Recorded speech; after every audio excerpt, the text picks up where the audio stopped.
to your fight club. We're repping the crew, battle on the floor. It's me and you, pose them up right. Let the showdown begin. In this action figure world, we're destined to win. Got my action force, they ready to strike. Transformers roll out, they're ready for the hype. Marvel and DC, heroes in the ring with every epic. Step in the lounge where the figures come alive. Hot toy, Valorverse, rare finds, we revive. Transformers roll out, collectors on the rise. In this fight club of passion, watch the culture thrive. From the shelves to the streets, it's a collector's dream. Hunting down the grails, every piece supreme. Unboxing legends, every detail tight. Action figures flexing, shining in the light. Deals go down smooth, trades that never stop.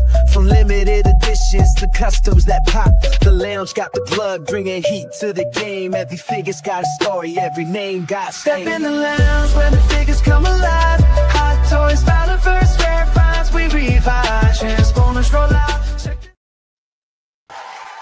Welcome to the lounge. How are you guys doing? Not so Friday night. It is a pre-recorded show, so yes, it is not Friday night. It is Wednesday night, and just to everyone in the chat and the replay squad, this is pre-recorded. I'll be at Legion's Con, so enjoying Legion's Con Friday over the weekend. Do you have a banner? Because you know it. Nobody's going to remember, and they're going to try to talk to us. Hey, Abby, what's this? Well, I mean, yeah. Well, maybe we'll stop. I do. I think I do have a banner that actually says this is a pre-recorded show. Thanks for watching. I think you did it last time. Yeah. See, it's right there. I see. Very nice. Very nice.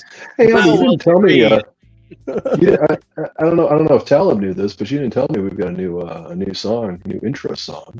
That's nice. just for the I didn't lounge. know about it either. I noticed it right there. Well, that was the lounge song. You guys don't watch the lounge? That's the new lounge song. We haven't used that one. I haven't heard that one before. I played the last one. Don't recognize it.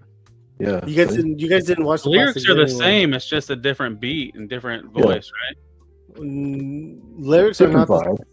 They're not, because I heard the Transformers roll out part. And that's I all. I mean, I don't know. I don't remember my songs. Anyway, just a reminder. Well, the main Friday is the one that I use for everything because I like that song. But who knows? I've been messing around with the lounge song for a little while. I haven't found one that I like just yet. Maybe even putting the fact that it's a pre-record would possibly help. But I don't want to keep our VIP waiting in the background, so let's bring them out. We're going to talk about world building, and that's what we're going to talk about. I'm looking for a song to press, so I'm going to just hit this button. You can't world build in 1/12 scale. You can't. Everyone, welcome Chris from this 3D Arsenal. How are you doing, sir? Good. How are you? I'm doing well. So Talib made a comment saying that you can't world build at 1/12 scale. Can you call him a liar? Why not? I mean, it all depends on the perspective where you're taking the pictures from, though, I think. I agree. I mean, if you're taking the pictures from up here, it's going to look like figures, but if you take it down eye level, it looks more real world. Yep. See? You learned something today, Talib. Liar, paint's on fire. I guess I am. and with the right stage that you set, and that's what we're going to be talking about a little bit tonight.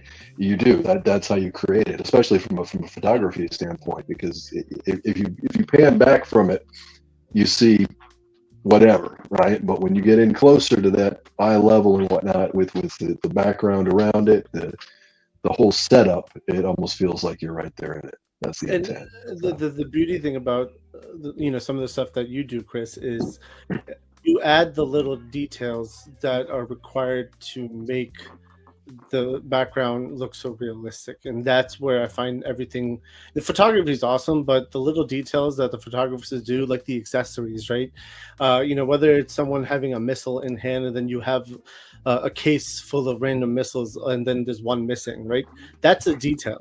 I'm talking about. That type of detail is like I feel like it's very key for making a shot look really good, because now that it looks more like a real life photo or like a world building photo, and I think that's where the key is in a lot of these photographers. That little detail.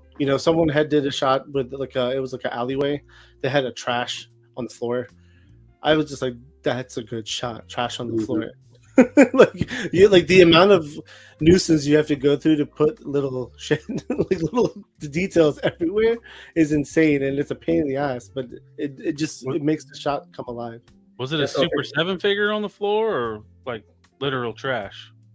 No, it was. Come on, Tyler. I think it was Optimus Prime. Oh no! Damn.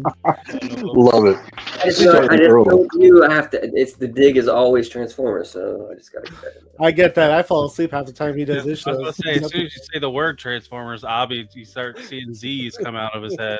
I'm tired, guys. I saw a picture on Instagram today, just going and continue what you were talking about. Like they had a table in the foreground that had a bunch of tools on it, and then in the background there was like a bag of Doritos, that were open, that's something that would happen in like a workshop or whatever. Exactly, yeah. And just the little details is like the best part about some of the photography, because that's really what makes it come alive. I feel like hey, that could actually happen. That looks really real, because that's generally what happens. You have a little bag of Doritos, or just small things on the side, like a random piece of hammer or a tool sitting on the side or in the corner.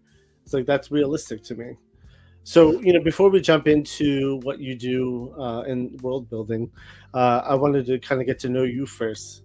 So, as a collector, I guess, how long have you been collecting for? I guess let me ask that question first. Well, I mean, really, with what I have now, I mean, I would say, really, once I had kids, it was this weird thing. I didn't buy figures for a long time. I would say the last time I bought figures before I had kids was the re-release, Power of the Force Star Wars figures. Okay. Bought all those, never opened any of them, put them in a box, kept them. Then when I had kids, buying them Star Wars figures, buying them animated series Batman figures, Justice League Unlimited, man, I went all in on it. I was out figure hunting Justice League Unlimited, finding every freaking one of the figures. My wife thought it was for my son. Little did she know. Deep down, it was for me. I gotta buy these little things.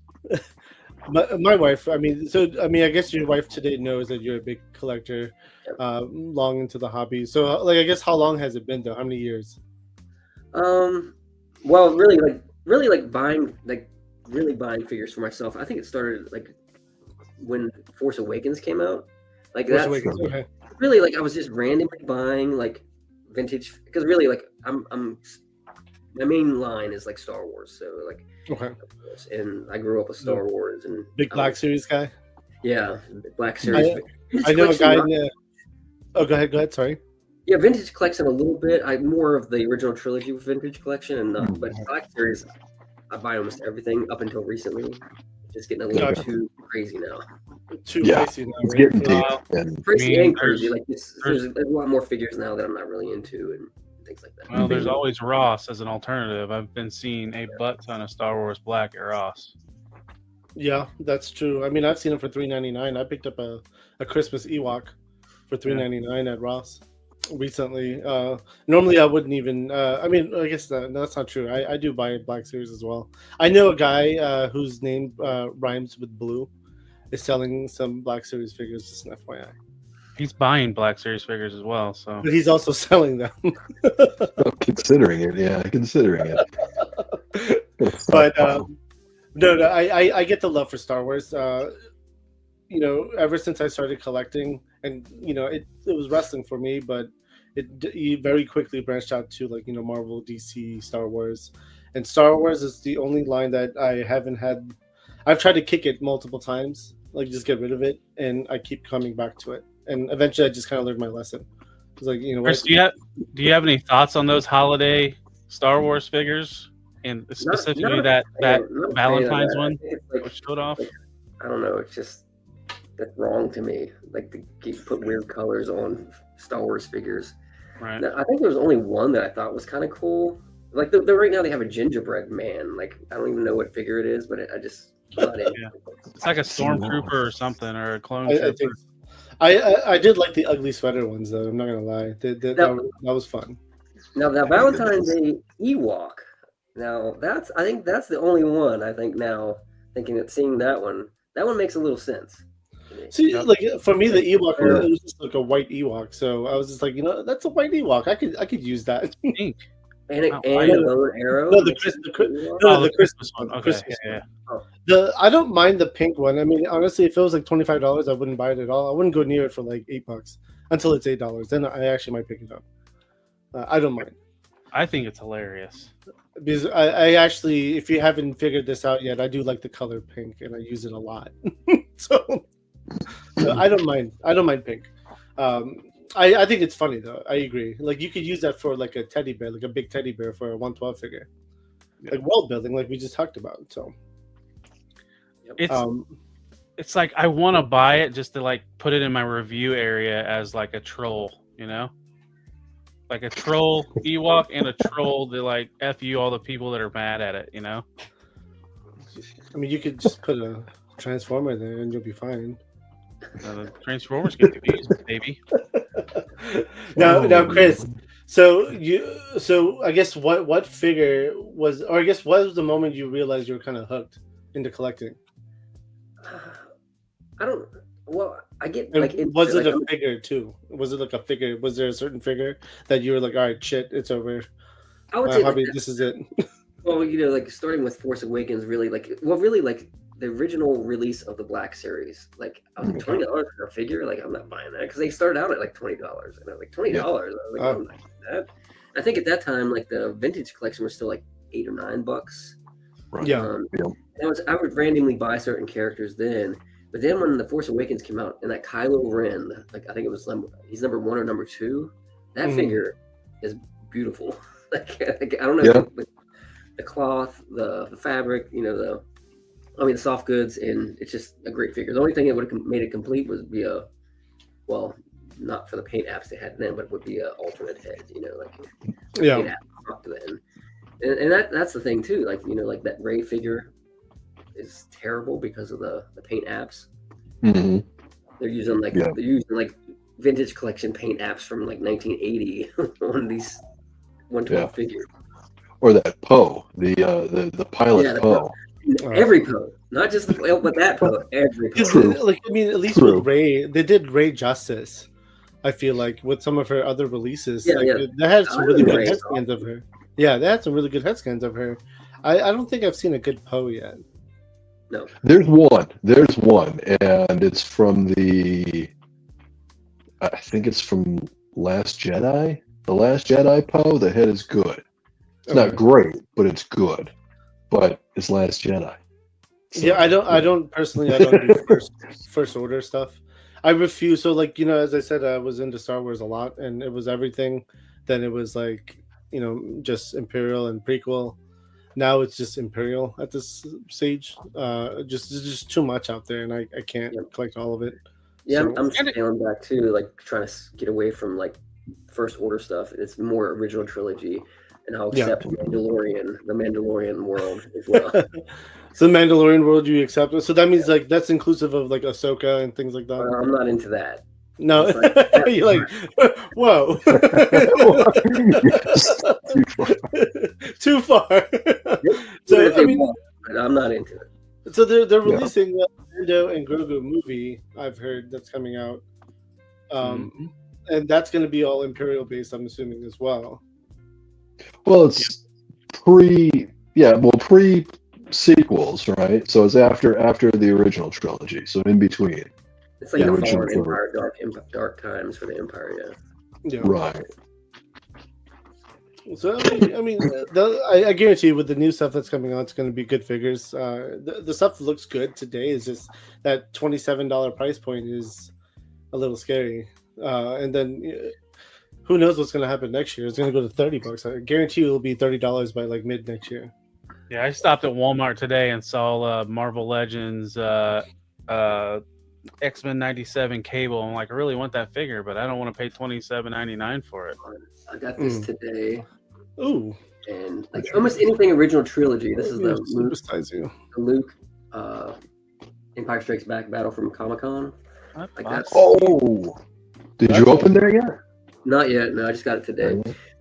But Live unboxing trilogy, I'll almost buy anything original trilogy. Like I don't care. Like that's my world. You know, like I'll get anything in that world. Well, but here's my question to you as well, though. Like, do you buy some of the re-release figures of like you know they've made a few good different Han Solos, and I think there was the last one that came out was good, or like the recent one, the really recent one was really good, but the one before that was pretty damn good too.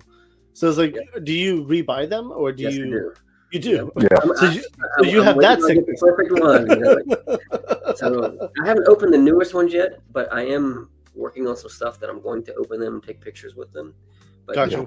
Yeah, but I'm not crazy about his hair, the newest one's hair. But and also the other thing too is like it kind of pissed me off that they didn't give you the flight gloves or the driver's gloves or whatever from the original figure. But I have the original figure, so I can just swap them out myself.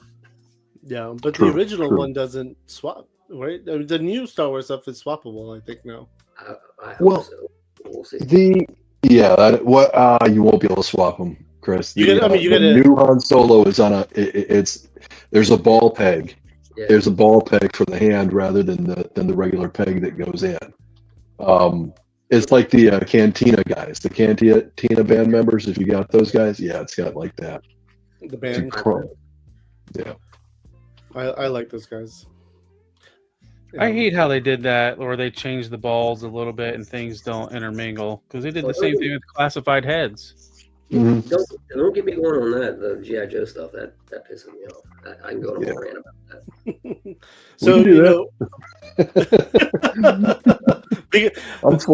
Talib loves ranting about Hasbro, so you might be joining him with a rant. Sometimes I get a wild hair at my ass and I like to rant about stuff. That's why he's bald, because it all goes up his ass. For the most part, I'm peaceful. So we talked about you collecting mostly Star Wars, but is there any other lines you collect? Yeah, I mean, I'm deep into the G.I. Joe stuff too. Like when I first started buying the 1/12 Black Series stuff, you know, like I was like, man, it would be great to have G.I. Joe, because as a kid, you know, those two lines fell right after one another, and like really there were some classic characters there that I really love, and yeah, so it was.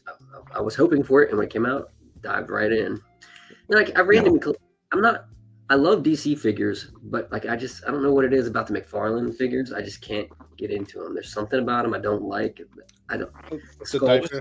Something. I just. And also, their arms are pretty big too. Yeah, I get what you're saying. The diaper doesn't bug me as much, to be honest with you. It's really just a consistency on, like, Robin should be shorter than Batman, not the same height, and that kind of makes me mad. Like a lot of these females that they release are like 7 inches, like, you know, minimum, and it's just like, no, they should be shorter. Like they did good by Penguin, right? Like the new Penguin that just came out from Batman Returns, he was like a 6-inch figure or 5-inch figure, 5.5 inch. It actually made sense. I was like, that was good of you guys to do that. Yeah, finally. Well, it's probably had to do that for Danny DeVito likeness. I know I was tempted when I heard they were doing a Power Girl, because I wanted the George Perez Power Girl with the big tits sticking out, beautiful face sculpt, and they gave me fucking Karen +8. It was so disappointing. Well, I think Mattel is taking over next year, and I think they're going 6-inch, aren't they? So the rumor is they're competing with Hasbro, but they haven't announced what scale, what height it is. So there's, of course, you know, the 112 can go 6-inch or 7-inch sometimes. So there's been a big debate about scale. I said I'm personally thinking they're going to be 7-inch. It would be great to do 6-inch, but I think it'll be 7 because WWE Mattel is 7 inches. 7-inch scale, so is their He-Man, Motu stuff. So it just makes sense that their DC stuff would be 7 inch as well, in my opinion. But I mean, it'd be a Hail Mary if they did a 6-inch line. It'd be very different than their other stuff. You know, it'd blow everybody's mind if they started doing kids line stuff first. That was at just a small scale for kids to have playability. Probably because kids don't really play with toys anymore. Yeah. Well, I mean, like Hasbro released those like kind of classic 5 points of articulation like Marvel figures, and I'm surprised those didn't sell better than they did. I bought some of those. Oh yeah, they were on like a retro card, like the Yeah. I bought all the Spider-Man figures. I bought a couple other figures as well. And they Oh yeah, that's another one too. I collect a lot of the classic Spider-Man. Okay. The ones that come on the card. I buy. I don't open them. But I do. You don't open them? Okay. Yeah. Okay. I know it might be blasphemy, but I'm at heart an in-box collector. But wow. I do open figures though, but I don't. Because I also have a thing for the boxes too. Like I'm a graphic designer, you know, things like that, like the boxes themselves. Like, but the Black Series boxes don't have that much stuff on them. But the aesthetics of them though, they're still nice. It's still a nice, solid design. I really like the new boxes they came out with. I didn't like the Art Series boxes, the ones with the angled sides, but the new boxes, I don't know, there's something about them, they pop to me. Okay. Yeah. The angled sides were a pain in the... I wasn't a huge fan. For a display purpose, it was very difficult. Because most of the graphics were on that angled section, so you're going to take up more space with them. Well, the whole thing was it was a connected mural, and then they put them on an angled side of the box that when you actually put them on a shelf, you have to put them at an angle, which, what the hell? Now, it was cool how they color coded them, where each like series or whatever lore had its own color design. So if you were that type of brain where you didn't want them mixed, and you could separate them, kind of cool idea. Yep. Mm. Sorry, I just realized my camera was cooking. Now, you mentioned Spider-Man, so I'm assuming Legends in that situation. Yep. What about like Hot Toys, like 1/6 scale stuff? Do you collect any of that, or? I've thought about it. You know, like one of the things I would say, one of my grails. I don't really like the word grail for the most part, but you guys kind of. That is one of my questions. Yeah. Like I really wish. I think it was 2020 or 2021. They came out with like some Empire Strikes Back, like Boba Fett, Darth Vader in the carbon freeze chamber room. I almost pulled the trigger on those. I really wish I would have. Regretted. And those were. I mean, like Star Wars would probably be my first Hot Toys if I do get some, but I don't have any right now. It was my first one too. I picked up 3 at a time. It was like a armor stormtrooper. It was I forgot the shock trooper, Imperial shock trooper, and then I also got a what is it? The island trooper guys. Shore trooper. The shore trooper. Shore trooper. Yeah. Mm-hmm. And now it's like insane how many I have today. You know, like when Rogue One first came out, like the new variations of, and all the variations of all the stormtroopers, like really bugged me. But for some reason, the shore troopers love them. Yeah. I like the colors, the variations, the colors, the different. They put little different insignias on the armor. I don't know. Yeah. I like those a lot. I was the same. That was a great design. I think the helmet is what did it for me. It was a cool helmet. It was kind of, it still had the whole Imperial Stormtrooper vibe, but it almost had a little bit of a Scout Trooper I was kind of look to it. Helmet, wasn't it? It's a Scout Trooper. No, it's not. It's got a lot of Scout Trooper vibe to it, but it's not the same helmet. It's a different I helmet. thought it was the same exact helmet as the Scout Trooper. Nope. Here, go look at my toys again. The Scout Trooper has like that visor that goes around. Yeah. And the Shore Trooper has more of a. Oh, here. I can grab one real quick. Hang on. Why do you have to turn off your camera, Lou? Yeah. I don't, well, because, You don't have pants on, that's why. I'm not wearing pants. No, so like I also so the hover tank pilot has very like similar colorations of the Shore Trooper. So I have a bunch of them together. Yep. I have a huge Imperial trooper shelf. There was like a Target exclusive one that had a slightly different color than the other ones as well. Yeah. Yeah, the Target. You're There was a right. Toys R Us exclusive. Remember that one? That was one of the last Toys R Us exclusives. But here you go, right here. Yeah, you're right. Like It is out? different. So it's different in the eyes. Yeah. Yep. And then the top of the helmet. Yeah. The top of the helmet, the snout is different. Yep. Yep. That's cool. I totally missed that. Yeah. Now, is that a Mandalorian helmet right behind you? Oh yeah, that's Is that a 1-to-1 scale helmet? So you Like collect so- helmets as well? No, well, just that and Boba Fett. They were gifts from my family. Yeah. Gotcha. Okay. I have a pretty large helmet collection. Not large. I mean, I have like 12, like 10 helmets, but I have pretty much most of the Mandalorian ones, and then I have a Darth Vader and a 1 Stormtrooper. Yeah, actually, I almost bought like I said, the Viker Scout is probably my favorite design for troopers, and I almost bought his helmet recently. Like, actually, I saw it. I think it was on Big Bad Toy Store not that long ago. Oh yeah. The helmets look nice when they're displayed together. Now, if you could choose one line out of everything that you collect, what would it be? Right, Black Series. Yeah. Black Series. I figured you were going to say Black Series. Yeah. I had a I have feeling. Marvel Legends too. I mean, I don't know, for a while the MCU. I was buying like every figure for the movies in the MCU, and I have a lot of them like up here on my desk and stuff. And There's some people would judge you for just saying MCU that you only collect MCU. I did the same thing though. I wasn't a big comic guy. I was an MCU guy, so I get it. well, I mean, I do like Iron Man. I love Iron Man comics, and like I don't know what it is. I think it was because I started at #1, but X-Men were big when I was a teenager as well. But the Excalibur comic books. I don't know if you guys ever read Excalibur. No, I have Did not. not. it has Nightcrawler in it. It was a team. It was Nightcrawler, Captain Britain, Phoenix, Meg. Yeah, Maverick is it?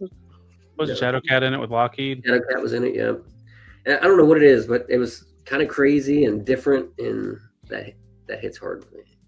Okay. And like, so like stuff like that. Like I do buy some of the classic figures, like X-Men figures and things like that as well. And for some reason, I open those, but the Black Series, like most of them, except for Troopers and Darth Vader and stuff, they're mostly in the boxes still.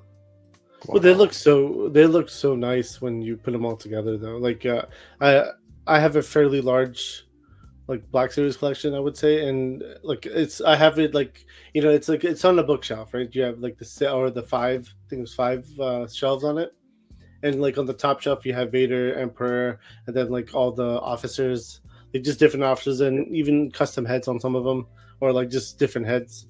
And then below that, and then I put some of the Death Troopers. Death Troopers is my personal favorite, so I love those guys. And I put some of them around the officers, just for protection. And then I have some of the other, Sith Lords or, the Padawans or whatever. I like the Death Troopers, but what the hell do they actually do? Like they're never doing anything. They're just walking around. Like they're That was supposed a to be missed elite. opportunity. Yeah. They're supposed to be elite, but they don't see them doing anything. They're supposed to be the elite. Yeah, they're the highly trained. Well, I think it was supposed to be. Wasn't it introduced in Rebels originally? Rogue One, I think. Yeah, actually, Rogue One introduced it, but Rebels also brought them out too, and they were supposed to be like the trained, elite trained to protect like Thrawn and stuff like that too. So they were That's like right. the personal guards of some of the officers. The highly So ranked what's the hit percentage of the Death Trooper compared to the Stormtrooper?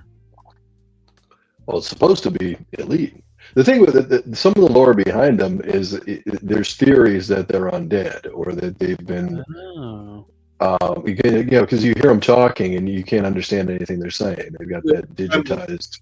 Yeah, Yeah. it's supposed to be scrambled. Yeah.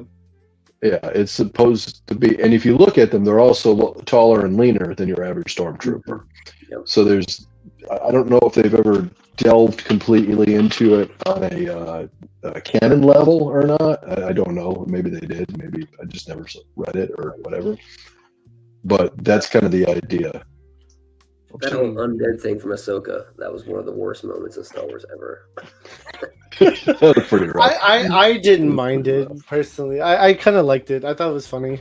Again, it made sense, right? They introduced the witchcraft stuff, and again, that's been in the cartoons. Yeah. They've showed that in the cartoons. Well, I'm not big on that either. Rebels.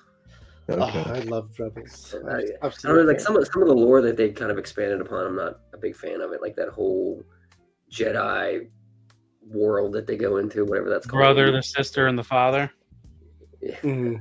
Well, that's the introduction of the Gray Jedi, right? Or the Yeah. Gray, yeah. Right. Some of it's a little off the wall, but I like some of it. Like for me, with the Rebels and the Clone Wars, especially Clone Wars, that's the genre that the generation my son grew up with. So I watched it with him. So I think that's where my love of Clone Wars is, because that's his favorite Star Wars. So I'm like, okay, well, that was our bonding moment, you know. Yeah. I like Clone Wars, just not Rebels so much. Yeah, and Rebels was I liked it. I didn't love it. There was some of it that was, like you were saying, some of the fantastical stuff that they brought in was a little odd. I loved it. Yeah, I love it too, Bobby. I was all about it. I own the Blu-ray set. It made me appreciate the prequel sequels. Okay. Or Well, you see, with the Clone Wars and the Rebels. I'll agree with you on that. I've never been a hater of the prequels. Like some, I don't. They're not necessarily. They're definitely not my favorite. I'm always going to be original trilogy, but I don't have a hate for the prequels. I do enjoy them. So yeah, you know. I think over time they've gotten better. I think. Yeah. Like I think when they first came out, there was a little bit. They seemed a little generic and mid. But I think over time, though, and maybe it is because they've expanded the lore and expanded the story of that universe and that those characters. Maybe that's why. I don't know, but it's. Right. I think watching it today versus watching it, back then, I think it's definitely it's a better watching experience now. Yeah, I'd agree with you on that. I mean, all I know is that Disney has like a gold mine with Star Wars, because you can do so many different things with it. Like there's so many side characters you could make full stories out of. It's like it's almost like endless at this point, and they've gone up and down with it, and I really hope they don't fuck it up completely, because this is again a gold mine. They can do really good things with it. They got 3 shitty ass movies. I'm All sorry. I want, I don't know how you guys feel about this. All I want is all Andor all the time. That's all I want. Okay. All the You time. said Andor. So I actually really enjoyed Andor a lot. A lot of people didn't like it. I liked it. I liked the first season. I haven't watched the second season because I just it was good. Gave up on Disney Plus because of all the bullshit stuff that they churn out. Okay. Second season I liked better than the first. The first was way too slow for me. I got through it, and I don't say it's bad, but it was a slog getting through it. And the second one has got a. Second one had more action in it for sure. Yeah. You gotta get the first 3 episodes because they're building the world, building the Andor character, and then once they get into the heist series of episodes and then the prison break series of episodes, and it's broken down in like 4 different stories. Like I think it's every 2 episodes or 3 episodes. It's a different storyline, but it's all different arc. And man, it's awesome. Yeah, arcs. Yeah, and I think they did a great job with Andor. Like it was slower, but it was also all telling stories, right? They were trying to describe what happened in many different ways, and I just thought it was beautiful. It was a little slower. My wife was asking a bunch of questions. Well, it's cool. I watched it with her. They took a throwaway character that died at the end of a movie. Spoilers. And kind of gave more life. Yeah, and you gave him history, right? I mean, now they're just established history of that character, right? And I thought that was really a cool thing that they did, because you know how the ending was, but how was like the mid journey and the beginning, right? And that's what you're seeing now. I love that. Also, expanding upon Mon Mothma too, like her story, that whole thing gets in the second season, like starts to get like it's like a spy thriller, and it's awesome. Yeah, that's very true as well. And it's a lot of also is very real world things, like when Cassian gets like jacked up by that security bot, for doing absolutely nothing and getting thrown in prison, like all that's kind of ties back to real world things and real world events, and the big man keeping down the little man. That's always the case. Yep. Yeah. Yeah, well, they did. They added it definitely more grounded realism to it, which was an interesting take. It was a different take, but it was interesting. It was interesting to see that side of things because the original trilogy was definitely your kind of it was a space western, right? And swashbuckling, that whole thing. This was much more grounded and showed maybe the uglier, worse side of exactly what was happening under Imperial rule, and it was interesting. I even like the Obi-Wan show personally. Like, I thought that was a great show. Okay, somebody knock Albie out of here. Just. I like the fight between Vader and Obi-Wan at the end of it, Yes, I don't like for the sure. Inquisitors. I'm not an Inquisitors fan because I think it takes away from Darth Vader's story. Because like when I was a kid, Darth Vader, the Inquisitors didn't exist, and you thought Darth Vader actually went and killed all the Jedi's himself, and now like the Inquisitors were the ones doing it. Like that takes away. Well, they were the hunters. Yeah. Right, but I'm in agreement with you on that, Chris. It's the problem. If you look at the original trilogy was the Jedi are all dead, and Luke was basically the only hope until they decided, okay, well, Leia's a possibility too. What about Rey? What about Rey? This is the original trilogy. This is before all of that. I'm totally missing. I can't defend you on that one, but so then you do exactly. Rey is not a Skywalker. So then you do the prequels. George did that, and again, it led right up and showed pretty much all the Jedi's getting killed. At least all the main cast Jedi were killed, and spoiler alert, in Revenge of the Sith. But then, as things expanded, now we've got all these Jedi's post Revenge of the Sith. Yes, they went into hiding, fine, but there's a lot of them. There is a lot of them. I thought Luke was the last, but he's not. And everyone was in hiding though. Were they not keeping a list of all these Jedi's? Like, how does the Emperor not know they're not dead? Right. And then so. Then when you get into does it dilute Luke's character? That's kind of the question. But at the same time, it's a massive universe. It's not just one planet. It's hundreds of planets. So you got to look at it from that perspective and say, okay, well, somebody could be hiding on one of those planets. So it's feasible. I don't know. Well, they also showed off the fact that Ahsoka was around during Luke's time frame too. Mm-hmm. Just like the Mandalorian. Like I remember, like Luke Skywalker showed up to save the Mando and Grogu from the Imperial spaceship, and that one scene in the last episode, and it gave me goosebumps when I watched it. Like when he shows up, the green lightsaber goes on. You welled up with tears. I did. What? I said, you welled up with tears like me. Oh, dude, I lost my shit and I watched it again 12 times. It was great, and I can still love to watch that scene. I'll YouTube it randomly. I want to watch that scene again, and it's just an awesome scene. As soon as the X-wing flew in the hangar, you're like, oh, that's who it is. I was secretly hoping it was Mace Windu. I'm alive, motherfucker. Well, what's funny was they did a lot to keep it secret to the point where, Plo Koon, right? They leaked information that Plo Koon was going to show up, just to try to divert your expectations or whatever. So that was quite the shock. That was like, oh. Yeah. That was the first time we really got to see Luke in action as a full Jedi, as a Jedi Master. Yeah, and then he drank blue milk and was a piece of shit. Out of a titty. He went to Jedi heaven, meditating.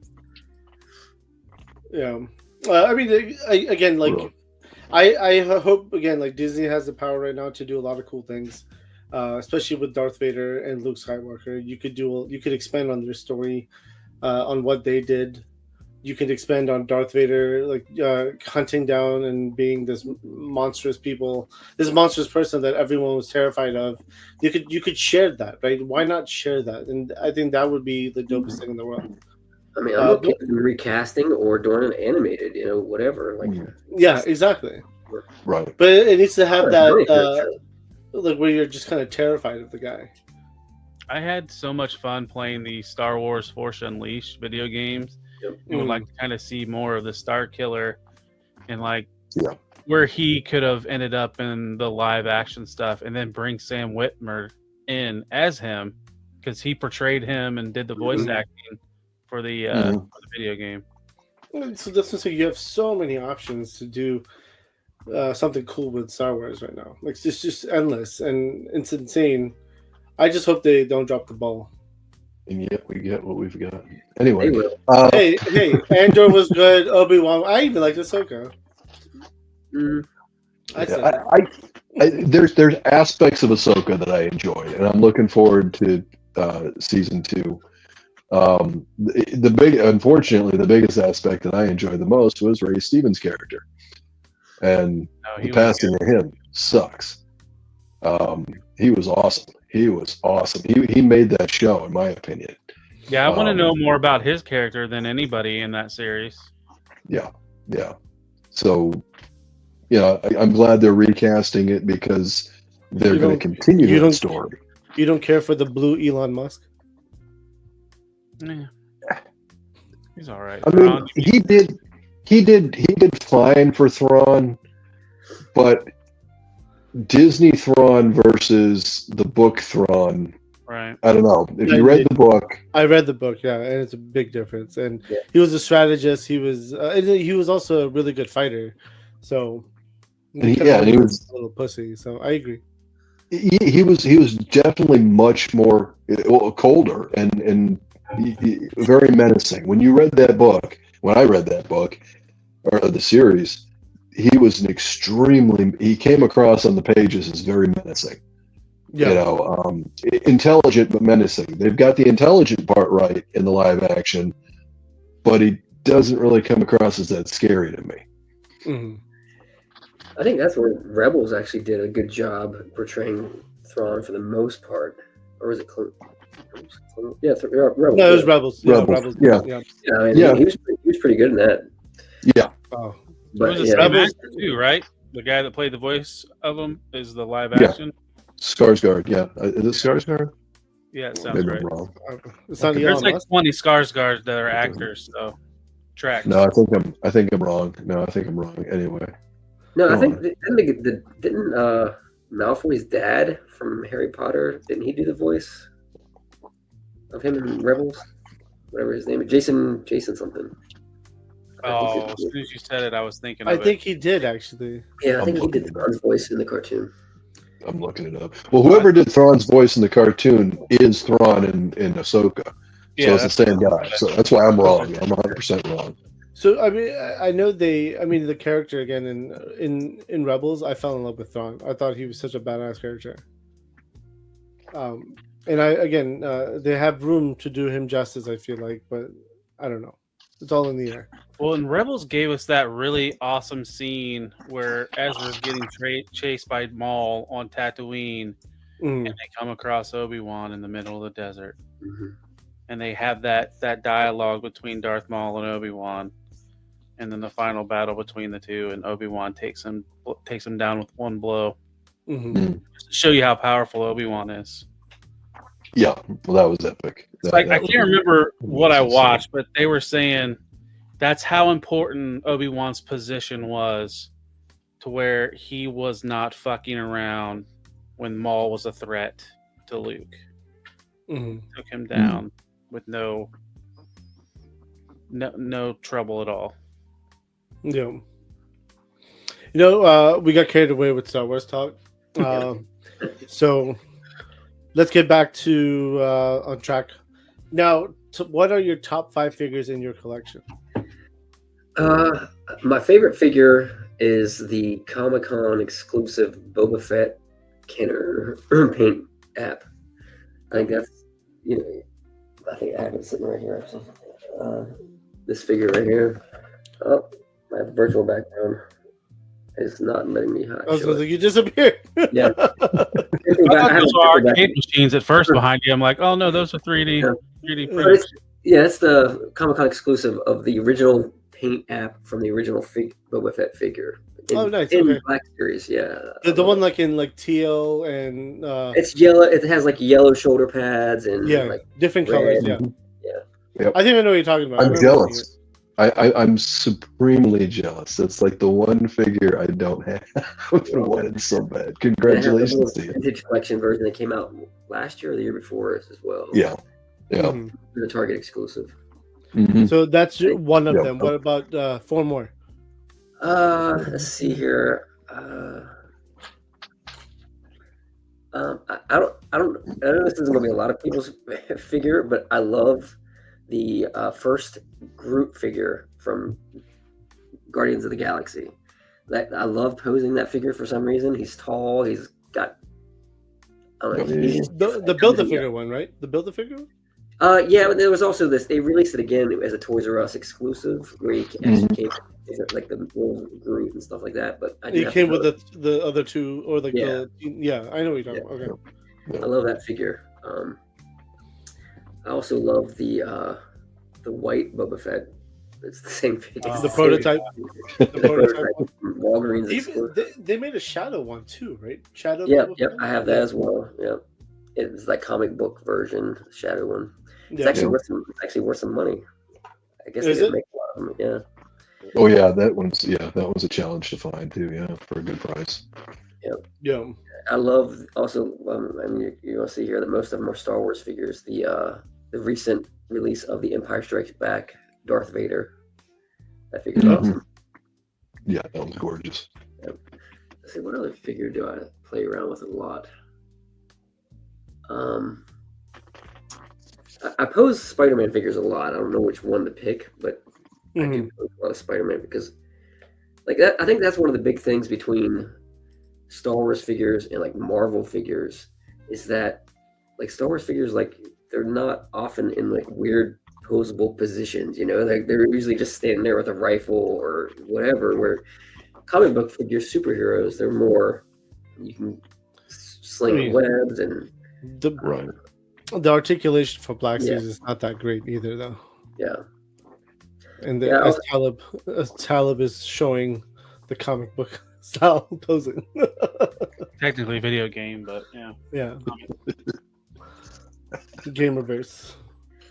Yeah, most of the time when I display, like sitting on my shelf right now, like I use that prototype, like the prototype Boba Fett and Darth Vader beside each other, the black and the white. That looks cool. Yeah. Do you have the newer one where like the deluxe one with the helmet comes off and everything? The Vader? The Boba Fett. The Boba Fett. It was from the TV show, I think. But, I got that. Yeah. Whereas he's got the repaint and the one where it's all kind of the paint's kind of worn off or whatever. Yeah. Yeah. The one. Yeah. Like that one better. I'll tell you what. Those two figures pissed me off so much because I wanted them, right? And remember that was the Boba tax, right? So too many paint apps, so it had to be a deluxe price. Yep. Mm-hmm. And you can get those now for about $12 each. I was gonna say they're pretty cheap. I pre-ordered both of them full price, but yeah, $12 each. I bought a bunch on. That's done. That's done.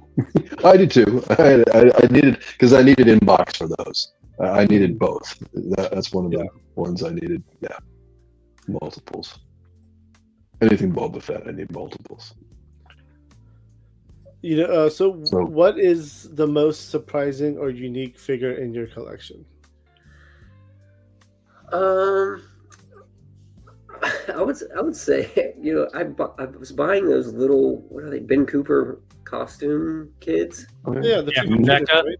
Yeah, I have like I have this Batman, Superman, and Joker. I think those are a little surprising compared to everything else I have. They're also a little creepy looking as well. I actually don't own any. I should look for some though.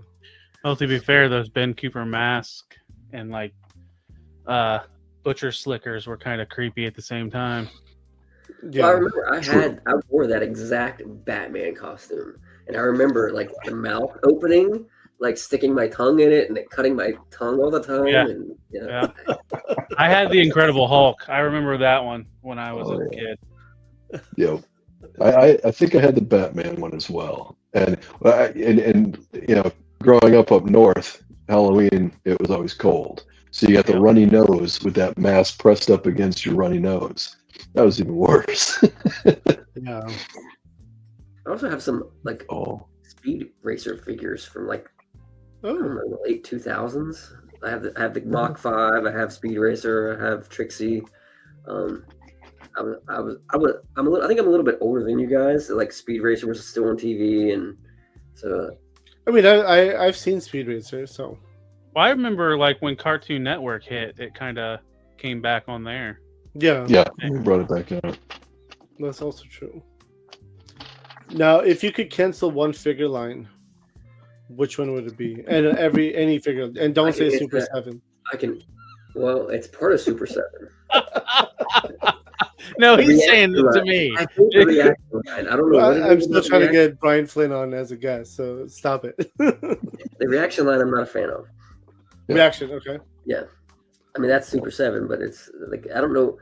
I remember seeing when I first saw them at like Toys R Us, and I think it was for some reason it was either Walking Dead or the Alien or something like that. I was like, who's gonna pay $10 for these? And now they're like $20 and like. Are you talking about these little things? Yeah. Yeah, yep. I have Zangief and I have Chun-Li. That's it. Okay. Now, the only ones that I thought about buying, like I've kind of looked at them, is the hip hop figures from those, Mhm. Oh, like Biggie or Kwame or somebody like that. Yeah. but reaction or like the bigger, like the 7-inch ones? No, the reaction ones. Reaction. Okay. Yeah. Because their I Biggie is pretty good too. I have It the feels Biggie. like the reaction only made sense when it was lines. It was off of properties nobody had figures for, almost like how Funko Pop modeled their Right. stuff. Funko Pop, you can cancel those too. I Yeah, don't get Funko Pops at all. I don't get the appeal. Next, you're gonna say Pokemon cards. Come on now. 100%. No, that's completely different. That's You make money completely off of 100%. Well, Okay. apparently Pops is a big thing. There's a big Yeah. collector market with Pops. It's Yeah, but almost it's dwindling. ridiculous. Okay, question. If it's such a big thing, why do you go into a store and see an entire wall where they're selling buy one, get one, or get three free?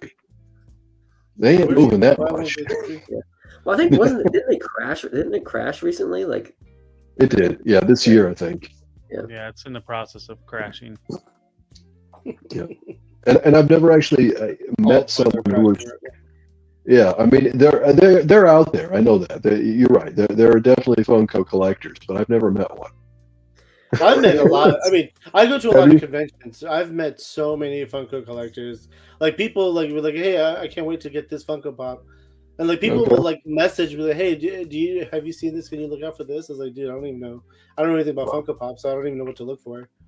Like if you give me a name, I'll give you a name, but they're like, it has to be like this level. And I was like, what the fuck are you saying to me right now?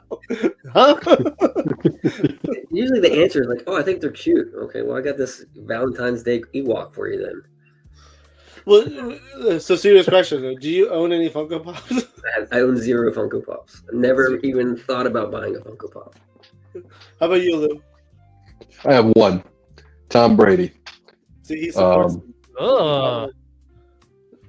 Ugh. It was a Toys R Us exclusive, Tom Brady. So he was in his retro gear. How much is it worth today? He is the I have goat. no idea. I I'm don't gonna know. should assume look- you're you not should- a Falcons fan then, because that seems a little insulting if you are a Falcons fan. He's I'm not a definitely- Falcons fan. I'm a Patriots fan through and I was through. he's like, he can't be. Yeah. He is he's from Connecticut, so he's from the area at least. He's not one of Yeah. those. He's not one of those fair weather fans. No. I grew up with when the Patriots were, throughout the '80s. The Patriots had one winning season, right? They went to the Super Bowl. I know we'll get off the football in a minute. Go Bears.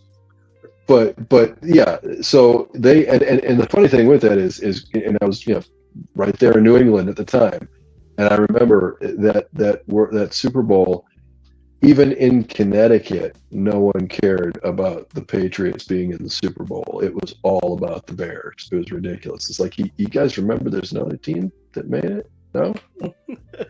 Okay.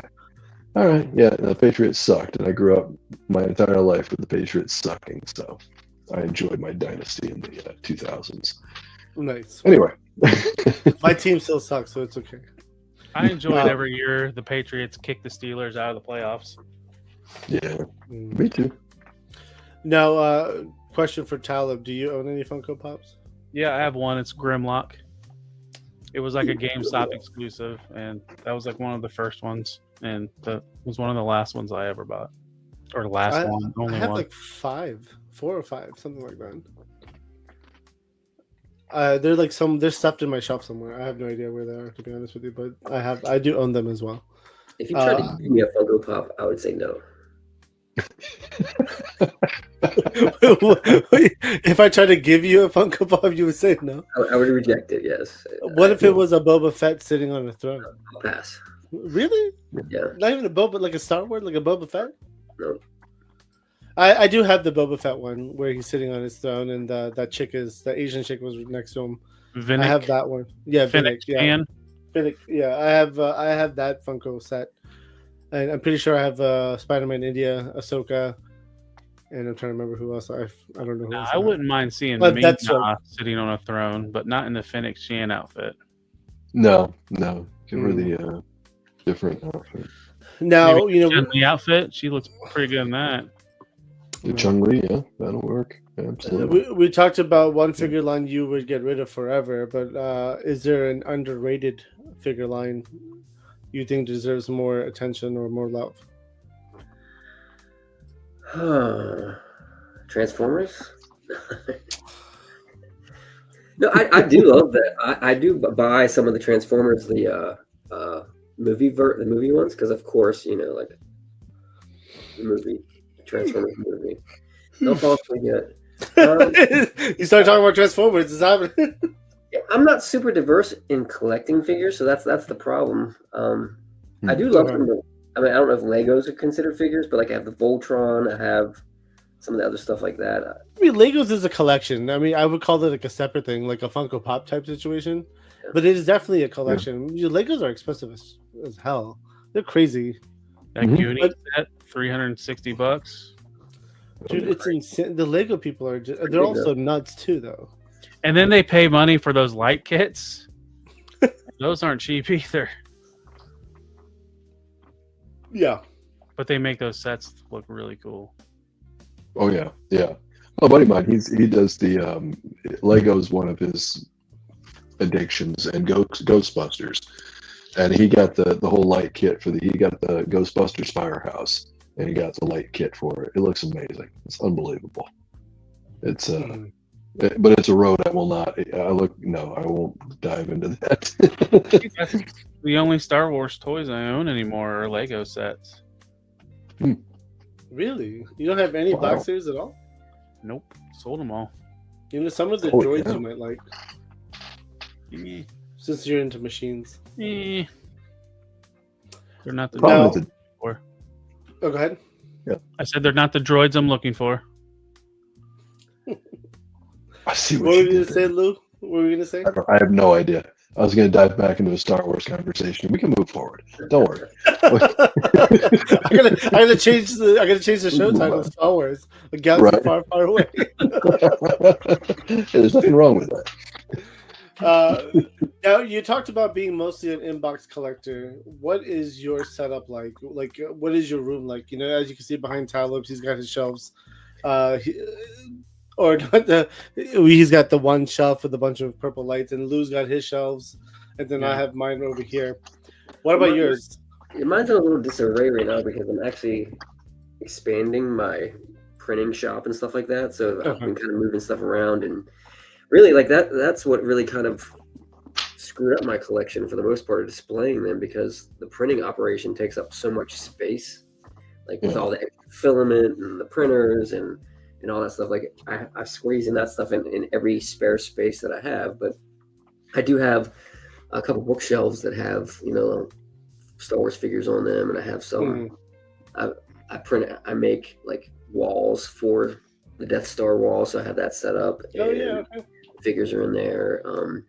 I don't really have like most of mine is more of like I pick certain figures and I rotate them a little bit.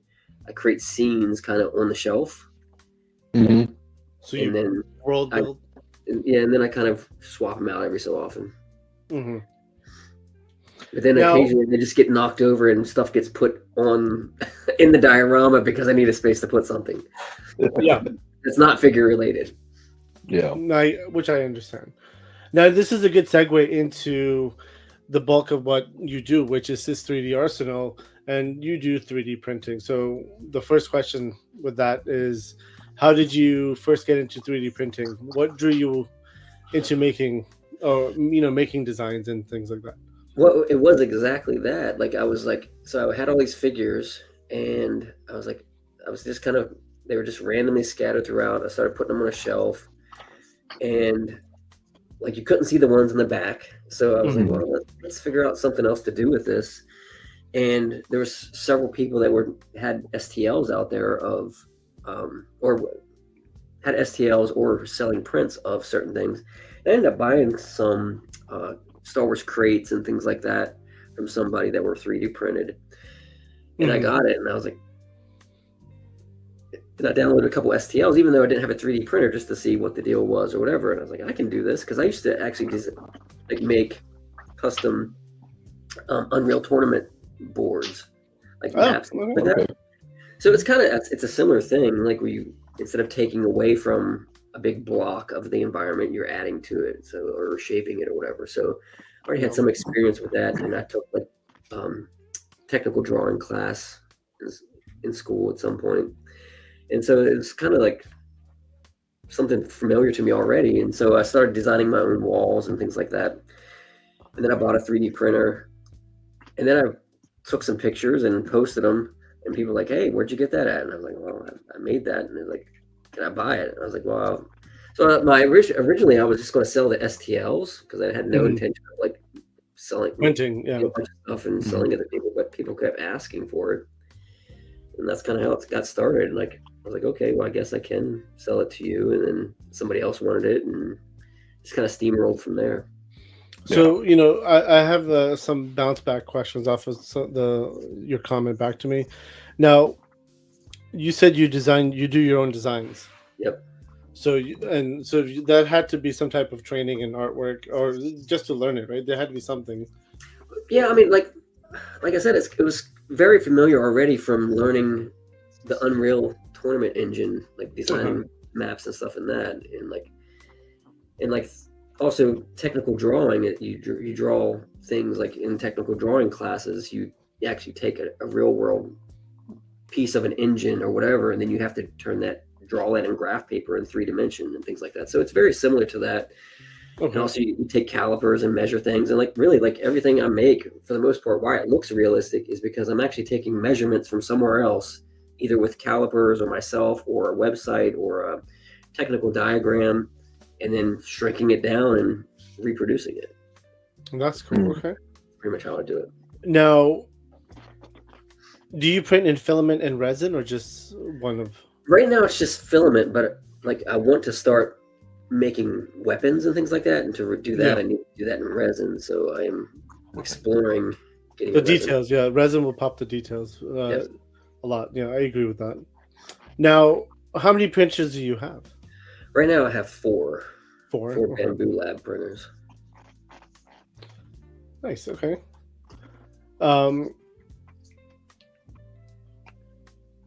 Now, did you start as a hobby or just turn into a business right away? No, it started like just printing them for myself, and then, like I said, like people wanted them. Like I would post them to Facebook groups, or actually, I think it was Facebook groups or Reddit first, and then people, where'd you get that at? Like, can you make me one? I'm like, oh, I guess.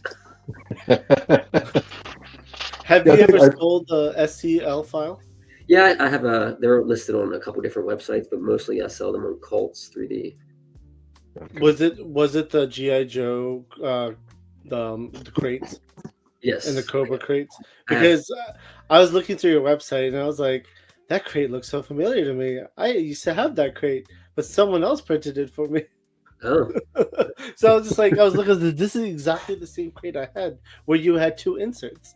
yep. One at the bottom and then one in the mid range, and same color scheme, and everything was exactly the same. And I was like, wait a second, were you the originator of that crate? But there is a guy that has a similar design that he was on one of the GI Joe websites at some point. Like I think he posted it or something. It's a very similar design, but it's not exactly the same.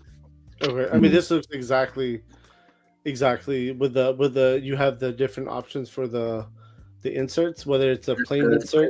Yeah, it was probably mine. Yeah. Okay, so because you have the options for a plain insert and then non or with certain weapons. Yes. Yeah, So I do character specific crates. So like really like the mission crates is what you're talking about, and most of those are a little oversized for the scale, and it's mainly they were big. They were like this big. Yeah. Yeah, mainly to fit the weapons. That's why we're really like the first thing, other than the crate itself, I made was the scrap iron drone Vulcan cannon Gatling gun.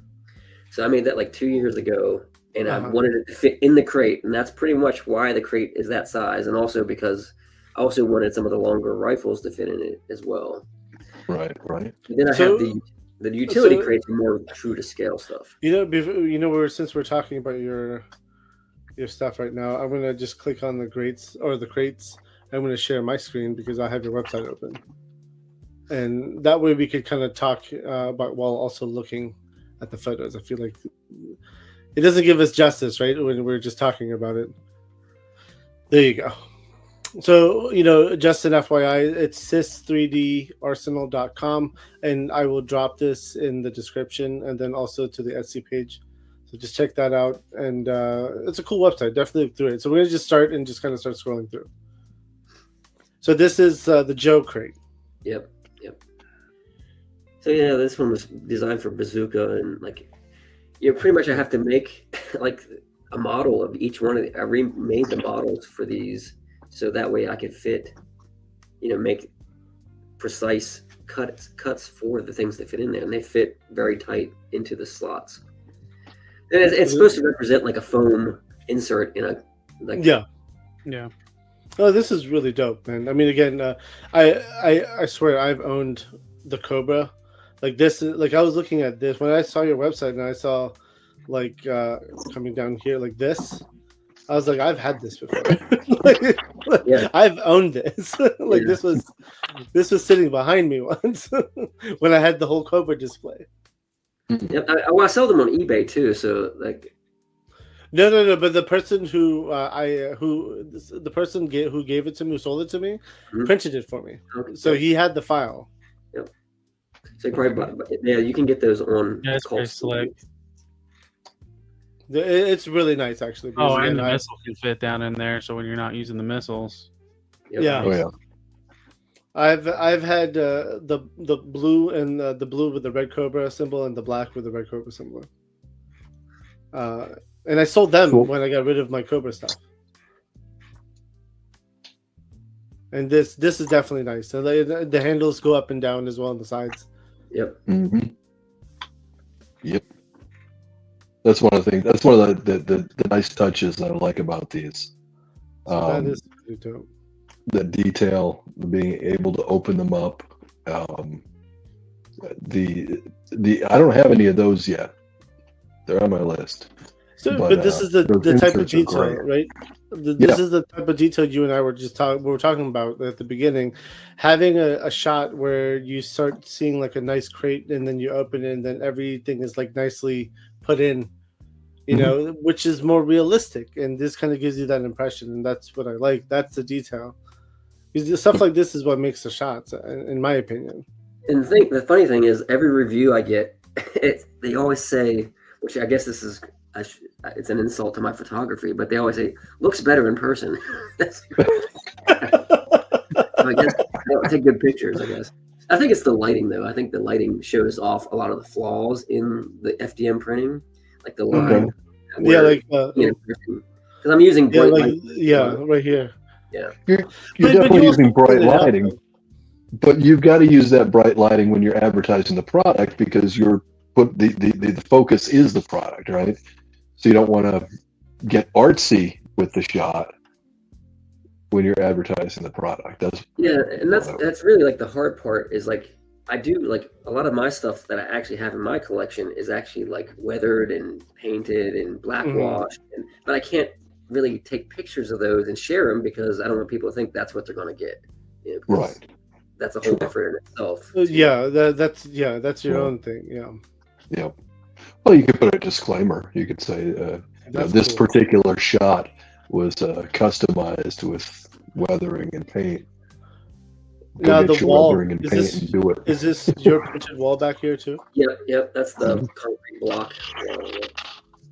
Any thoughts of doing a organic based looking one to do a Cobra Law weapons case for Pythona and Nemesis Enforcer?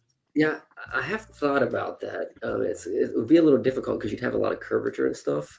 So you'd have to play around with like dynamic layer heights and stuff like that. Yeah.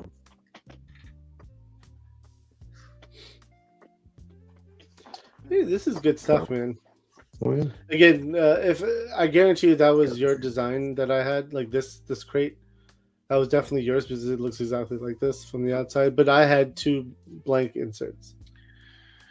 Yeah, you can get it without inserts at all, where it's just like has dividers in it. Yeah. Yep. And then another one I was just thinking of. We're getting Arctic. We got to put something. We got to put our hot dogs in something. Right. We do need a cooler for our hot dogs, or insulation. Insulation. That's not even. Right. I'm gonna go now. Good night. So it's funny. So you have a lot of GI Joe crates here. I don't see any like.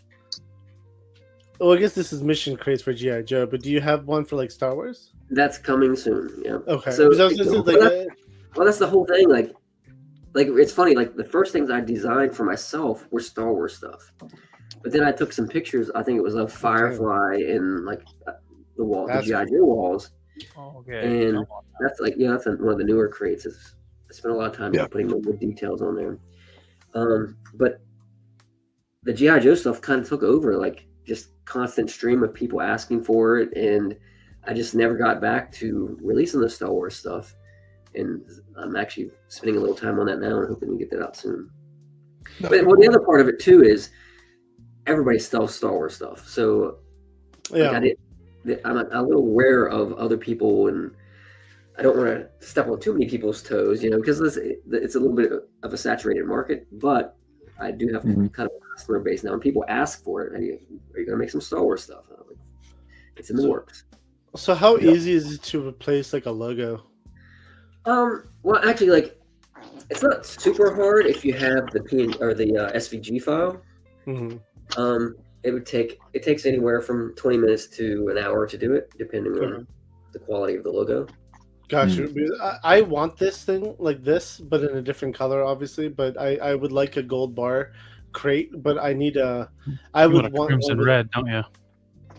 Well, I want a Shadowloo logo on it. That's what I mean. From crimson. Like Shadowloo and the Swarm is what I would go, because I'm a big Street Fighter fan. So like my display up here, like where I'm pointing at with the red, is like my whole M Bison, and I would love to get like gold bars and like a Shadowloo logo on the crates. Like that would be awesome. And then somebody asked me recently, they wanted a Warcraft logo on it. I was like, well, how many do you want? He's like, 1. I was like, yeah, I'm not. Yeah. I'm not even with Swarm, like if you add the Swarm logo from Valaverse Action Force, I guarantee you those will probably sell too. Yeah, I've had a couple of requests for Valaverse stuff, logos on there. Do you have like a generic like table for like Dr. Mindbender's lab? Yes, I do. Yeah, I was gonna say I just saw a table actually. I got bunk beds. That's one of the things people call it all. He has bunk beds. I know. Yeah, the bunk beds are great. I did see this, and it's like 2 beds stacked on each other, right? Yep. And then it looks like there's an extender here. Yep. Yeah, that's actually pretty funny. This would be good for like what's that one show? that one show with the dude I with the immediately think mask. of Full Metal Jacket when I see those conquests. Squid Games. Oh, yeah, Squid Game, yeah. Yeah, Squid Game for sure. Yeah. Or like a prison. Well, I mean, Like, even a prison would be like this. Yeah, Well, actually, prison. yeah, there is a guy that actually built a prison diorama, and he like bought They these. use those. Table was there's like a prison style table as well. Okay. Yeah. So diorama create- desk 1, 2. That's You actually can really create the fun. barracks. Yeah, the desk is nice. You create barracks and then have a Oh, Sergeant yeah. Slaughter getting the troops out. Yeah, it's great. I recreated the Spider-Man Oh, meme. Was it Initial Goose who showed off this table where like the shells were opening up and everything? Or was that the other? He showed it off on the.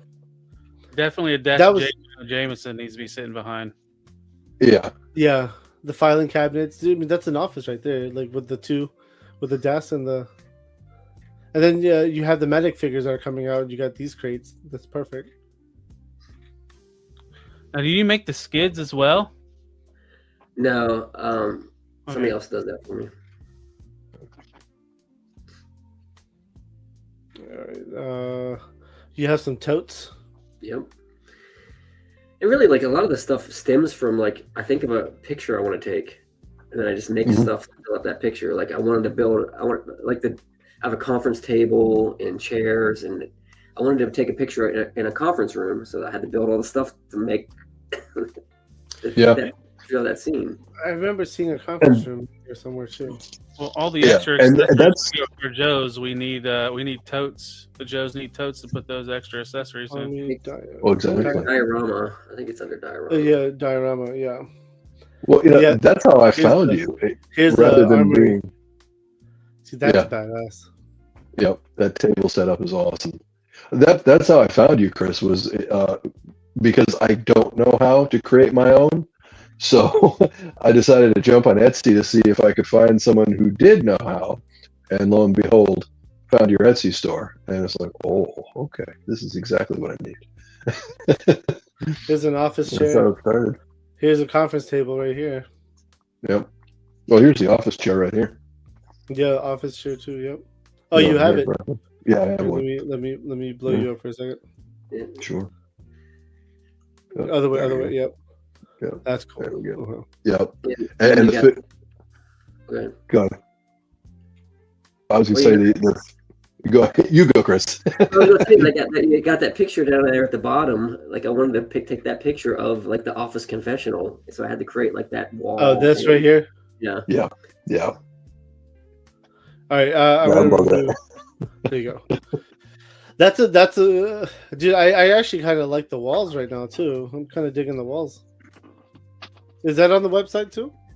That version is not. That's the G.I. Joe headquarters wall, which doesn't Okay. make sense for that. But like that's not on the website at this time. No. But it will be soon though. It's so that those walls are actually modeled off of that G.I. Joe headquarters toy, like the style that they had in that toy. That Okay. plays- Okay. Like it has the same columns where it was kind of like an open grid, like I-beam type look to the columns and things like that. I actually like this too. Like the way. I mean, dude, I would love to make a cool looking armory, and you have all the stuff for it.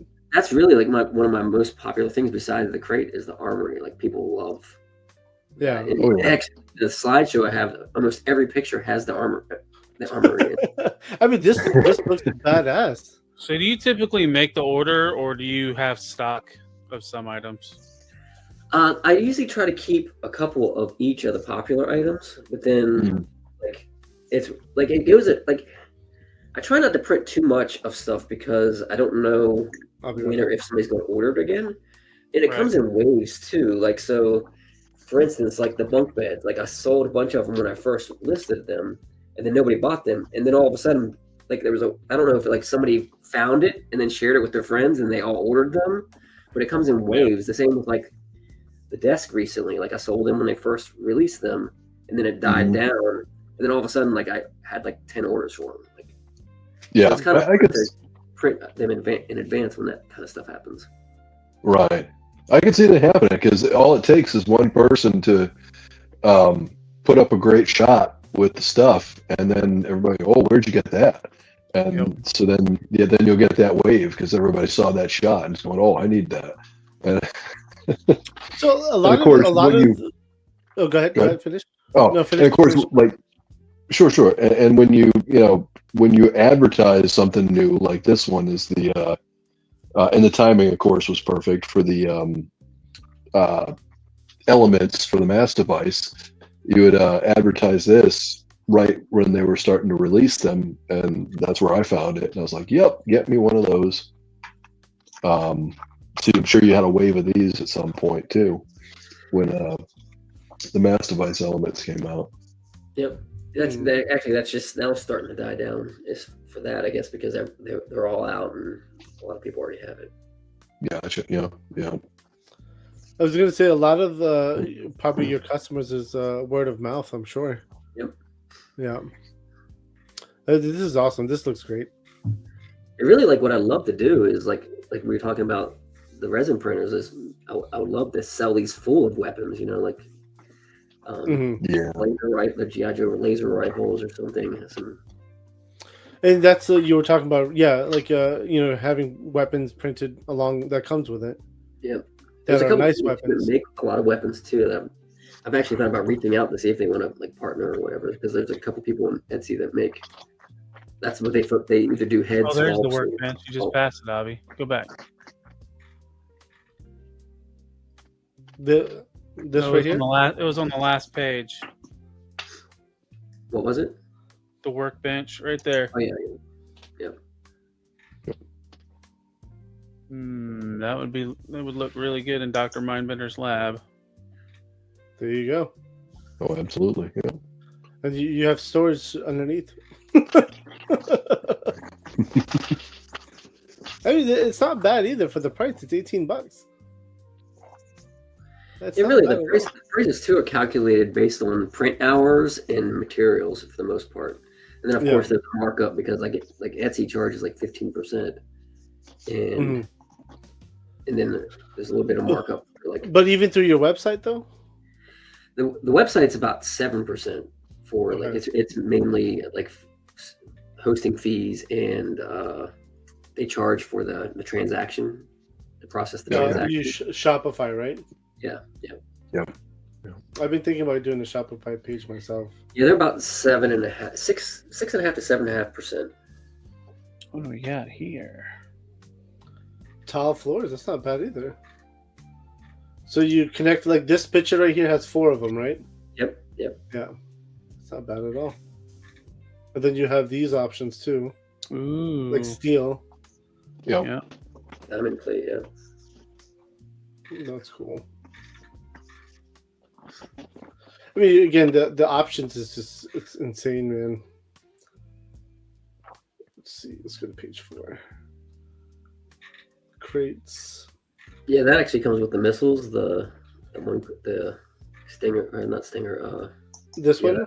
Actually, that's Scrap Iron's missiles. Yeah. I actually print those missiles. So you actually print these and it comes with it. That's cool. Yep. That's wild. Yeah. And you can they're in 3 parts, or technically 4 parts, but 3 big parts. So you can actually take them apart and like have him assembling them in the picture or whatever. Right. That's fantastic. Awesome.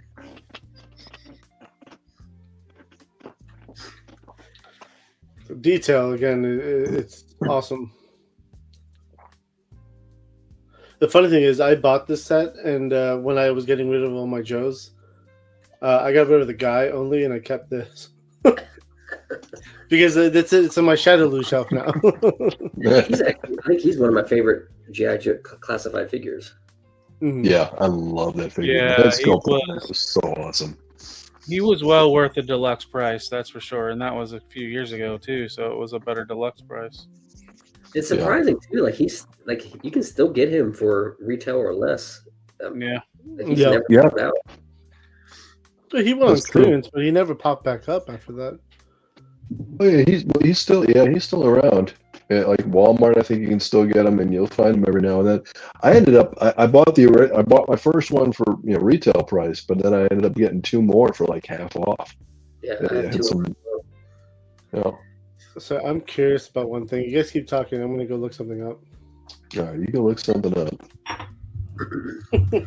I'm still on screen, but this ammo set got me curious. Yeah, I used to make a version of that. So that's the thing. That's what's really hard is trying to weigh realism versus printability. Like I actually make a version of this where you can actually open the top of it up and actually. Oh, that's cool. And I actually printed like the belts of ammo as well. So you put them in hot water and you can shape them however you want and have them hanging out the open top. But because I want to keep it looking real and to scale, the lid and the hinge is so small that it like comes off. It comes out of the hinge all the time, so I can't really feel right about selling it. So I do get random people ask me about, do you have one that opens? Like, yes, I do, but just if you want it, I'll give it to you. But just be aware, the hem's flimsy and it's great for a hero shot, but you can't like open and close it constantly. Right. Yeah, I can imagine that would be extreme. Yeah, 'cause that's a tiny detail. Yeah. That still looks good. I wasn't able to find what I was looking for, so I'm scrapping it. But again, if you have the ability to like make stuff like a suitcase with the Shadow Lu logo on it, I'll be all about it. And I'm sure I'm not the only one. You need to buy 50 of them, Abby. I'll start giving them away every week. Yeah, that's awesome. But you said the Star Wars stuff is coming. Then you'll probably have some Imperial logo stuff, and that's cool. There's a signed Star Wars sign. That's cool. Ooh, I see a Punisher skull. Yeah, it's mostly like replicating what's in the movies. So like the Imperial crates, those ones that look like they look like they're blockies or something, and they have. Oh yeah. So I'm replicating a lot of that, and then I'll probably will create some stuff that have the logos on them. Like there was some stuff Rebels that had they were like cold storage crates. Mm-hmm. Has some logo details on them. Do the little bombs come with this crate too? Yep. See that? 16 of them in there. Yep. And that's $16 for all of that. Yep. That's a good price. Have you thought about doing anything like Death Star walls and floors? He's about to show you because I know you did mention that earlier. Oh no! There you go. See, I had a Death Star set too myself. I had a bunch of walls that you could clip together in the back. Yep. Yeah, I mean, that's the thing. Like several people sell those, and you're really following what you see in the movie. So like everybody's it's going to look very similar. I just noticed your T-shirt was a Friday reference. That's fucking awesome. Yeah. My mama got me that chain. It's my chain now.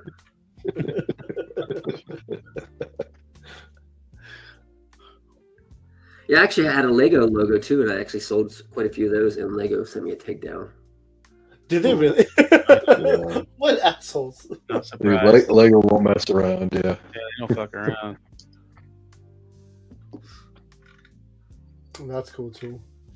Yep, that's what Lou showed off. Yep. I guess I need to update the photos with the other elements in it now. Yeah. Gotta get all three in there. Did Snake Eyes come with an element? Yeah. Yes. No. Okay, I don't have Snake Eyes. I got the divers and I got it was Breaker, right? Breaker, yep. Snake Eyes came with the red one. Wait, yeah. Snake Eyes came with the red one. In the polar bear. You should promote those little canisters to Teenage Mutant Ninja Turtle fans because that almost looks like they'll be all about like ooze. Yeah, like when I post the pictures on Reddit, like I got a lot of turtle comments about it. Yeah, like right here, this is perfect for ooze. Yep. It really, like, it's crazy how much, like, I printed in 5 colors, I think. The green and the purple catch the light like crazy. Like, look how that looks like it's glowing. It does. Yeah. And I did nothing special to it. That's just the way it looks. That's just the filament. Wow. Yeah, those. I love those boxes. There's actually like, this other YouTuber. He points this out when he talks about it. Is like there's actually a spiral going down the middle of the tube when you shine a light through it, and it looks like a double helix almost. It's pretty cool. Yeah. Oh wow. Okay. Almost like I'm the looking for more of those gold bars. Resident Evil.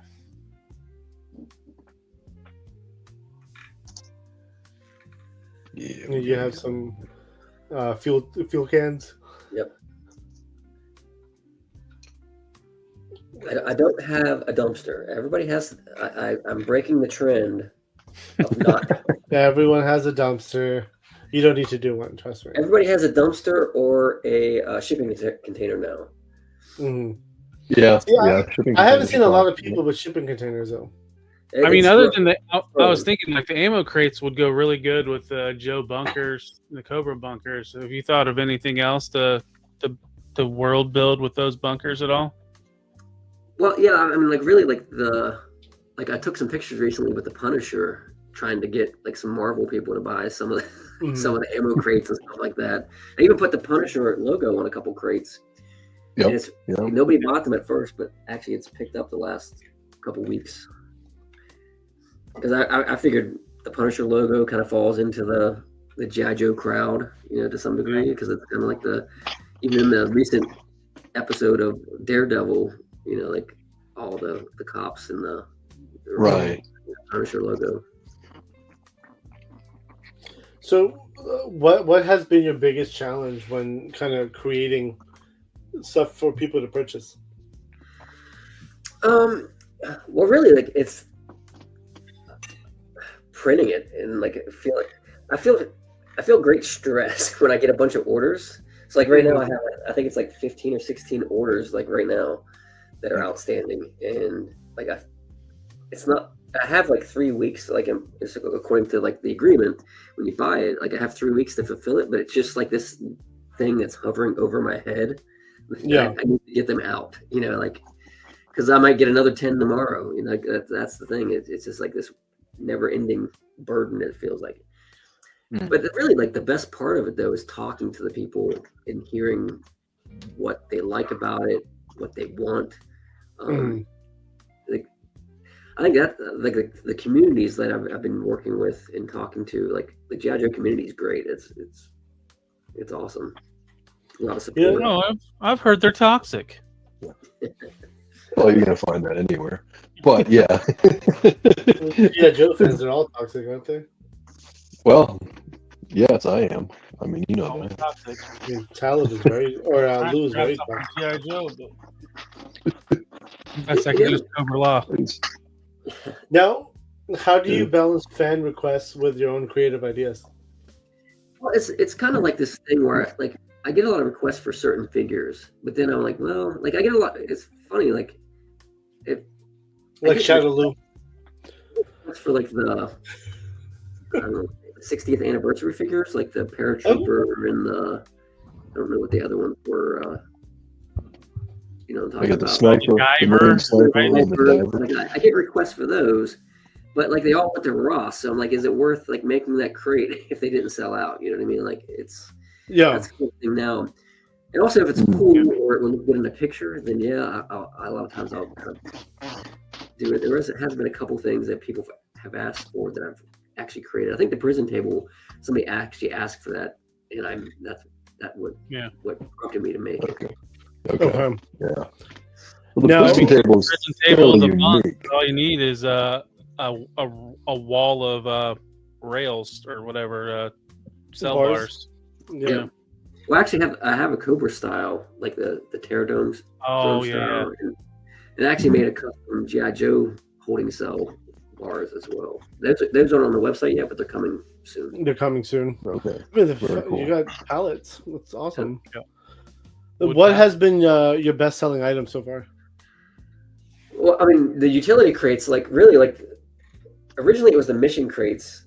Everybody was buying those, but now like the utility crates, the orders never stop for those. That's like they're more true to scale, and that's the ones that come with like the gold in them, and you can get some that come with landmines and C4 bundles, and so, and that also that's the same crates. So I really like really the SYS in name was originally when I started doing this, it was supposed to be, it stood for system.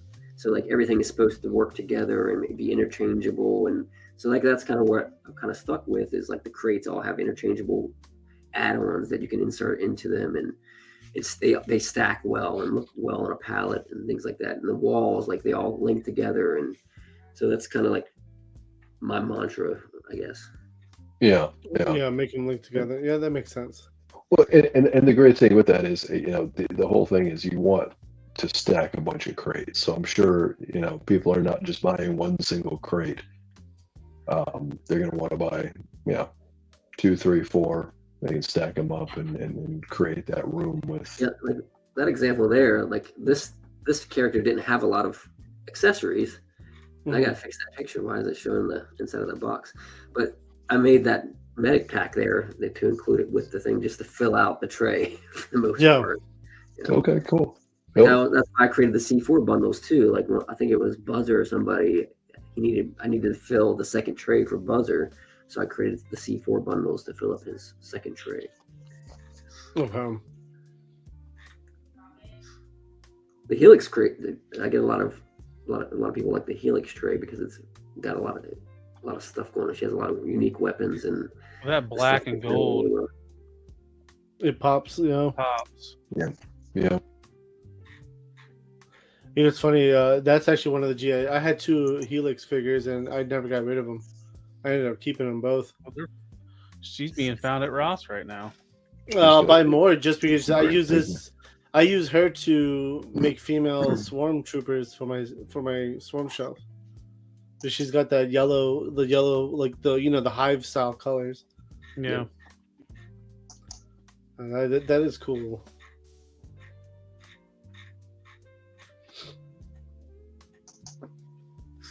So how do you decide what accessories or parts to make next? It's really like what's popular. Like, I try to do it with like maybe some popular figures or what I want to take pictures of next. Like, I want to do some more. I really like the Major Blood figure re-release, so I'm working on a Major Blood crate right now. Also, Alley Viper too. Like the Alley Vipers, I want to do some stuff with Alley Vipers, and I don't know why I haven't before, but I'm kind of working on one for them as well. I think there's going to be a couple of them, because everybody has more than one Alley Viper, so I'm going to make like a, for the armory, like a shield, like rack and stuff like that. I have 3 regular, 3 crimson, and 2 trench. I like how the gold bars have your logo on it, though. Yep. That's nice. Originally, when the gold bars were something that if you ordered, I had certain things that I gave as like when you met a certain threshold, when you the total dollars of your order, I would give like certain things, and the gold bars were something I gave with one of those threshold occasionally, and I got several requests from people that they would just want to buy them, so eventually I just started selling them. We should definitely talk because I'm now interested in a gold bar crate with the Figure Fight Club logo on it. And I have a copy of my logo in STL file format, so I could send that over to you. Thank you, Dan Sens, for that, by the way. He created the logo in 3D form. It'd be a cool giveaway or something at a convention or something. I mean, that's what I was just like. Honestly, like I'm already thinking about IshCon next year, and that's going to be a con I'm going to hype up a lot, and I'll likely have a table. So I'm just already thinking, what do I put on my table that's a little bit more intimate, right? We're Figure Fight Club related, and I think this would be pretty dope. And just having gold bars with the logo on it too would be an awesome. It's like a fun little thing. Like I have poker chips. I do right now. On when I go to conventions and stuff, this right here, I have poker chips I take, and it has the logo in the front, and in the back it has the QR code to YouTube. But I just think something that's more toy related, I feel like it would be better, or would be more fun too to like kind of include. And I'm really digging the gold bar stuff, man. That just looks really dope. We should definitely talk. That's for sure. Because I would have to do a bigger order. So, I also like the I also like the Secret of the Ooze thing going on. That is pretty dope.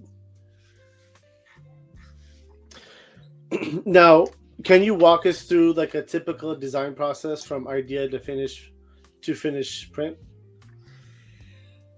Yeah, I mean, really, like what I kind of start with, like the core part of it, like so, like for this crate, one like it's really the hard part is like Sorry, let me go back.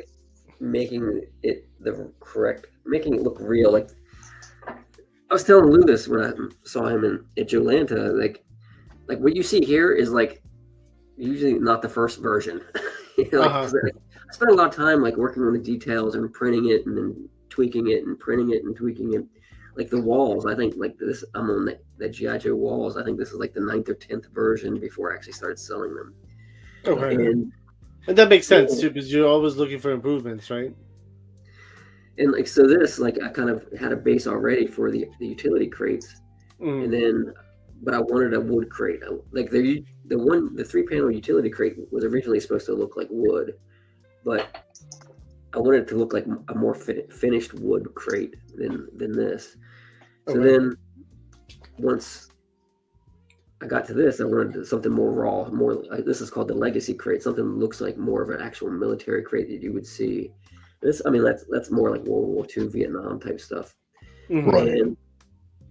And so like it's really like, okay, what's the size of a 2x4? Shrink that down to millimeters, and like one of the other things too, like other people make similar crates to this, but like their handles don't work. Most of them, the handles don't work. And that's like one of my things. The handles have to work, or I'm not going to make it, because I don't want, like the crates, the handles sticking out the sides and like you can't fold them in, because then you can't stack a bunch of them side by side because they're all going to have handles sticking out.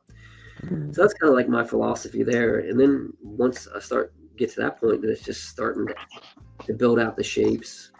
And then once I get the general shape done, then adding the details, and it takes multiple times to get the details. It's impressive because you have like I was trying to maximize it, but you have like the little nail like hammered into it. That just looks dope. Again, that's small details that you look for. It has a little faux latch on the side too, because you wouldn't just have it. Yeah. That's the type of detail. That's really good. This is also the first one that I actually put details on the bottom of it as well. Okay. You can see the same kind of lines of the 2x4s and stuff on the bottom of the crate. Oh, that's cool. Okay. Trying to see if there's a picture on the bottom. There's not a picture of the bottom. But there might be a picture of the underside of one of the lids, maybe. And those purple ones go good with the dark Energon stuff for Energon Universe. And the what are those mole rats? Well, I am actually kind of working on some like Energon type cubes, or like cubes for like the. Oh, you can't see it. It's green. You got to hold it in front of you. Oh, I think. There you go. So this is actually just for the test one, but it actually has like some. I can never get it open. There we go. So it actually has something inside of it, and you can put the lid on top. This is actually going to be more of a clear than the green. So. Oh wow, cool. So I'm going to actually do like the mass device elements in this style. And if you put light, you can't see it, but if you shine a light through it, you can actually see like there's like a depth to it and stuff. But Energon, of course, like you gotta get some Energon coming out of Soundwave's chest. Yes. So are you looking to do to scale with the new Studio Series Soundwave that's coming? Yeah. Okay. Bobby, that's a transformer, by the way. Yeah, I did buy that one. We're not talking about radios right now? Yeah, me too. Oh, that was a boombox. Well, he turns into a cassette player. Like a Walkman? Yeah. No, a mini cassette player, technically. Yeah. So it was more of a recording type cassette player than a radio. That was Blaster. That was the boombox. Boombox, yeah. There's a gallery here too. I can't click on these pictures, but you guys can see that just fine though. You can go down below. It actually has like my Instagram feed and stuff down below. A recent post from it. You can click on those up above there, right there. Let's see if it works. Yeah. Oh. I'm in my work laptop and it may not work for me. It does that though. That's why I try to go on. I never tried to go. What you got going on with that snake armor? Any upgrades to that? You have that down there at the bottom, Bobby. This right here. Oh, no, that's actually a picture somebody else submitted to me that they took, and they used my walls behind it. Okay, yep. Oh yeah, yeah. There's that's cool. That's actually, I made a custom. Somebody wanted somebody didn't want to buy the divers, but they wanted the blue element. So I ended up sculpting the blue element and giving it to them. It was an order. No sound. That's awesome. There is. No. That is cool.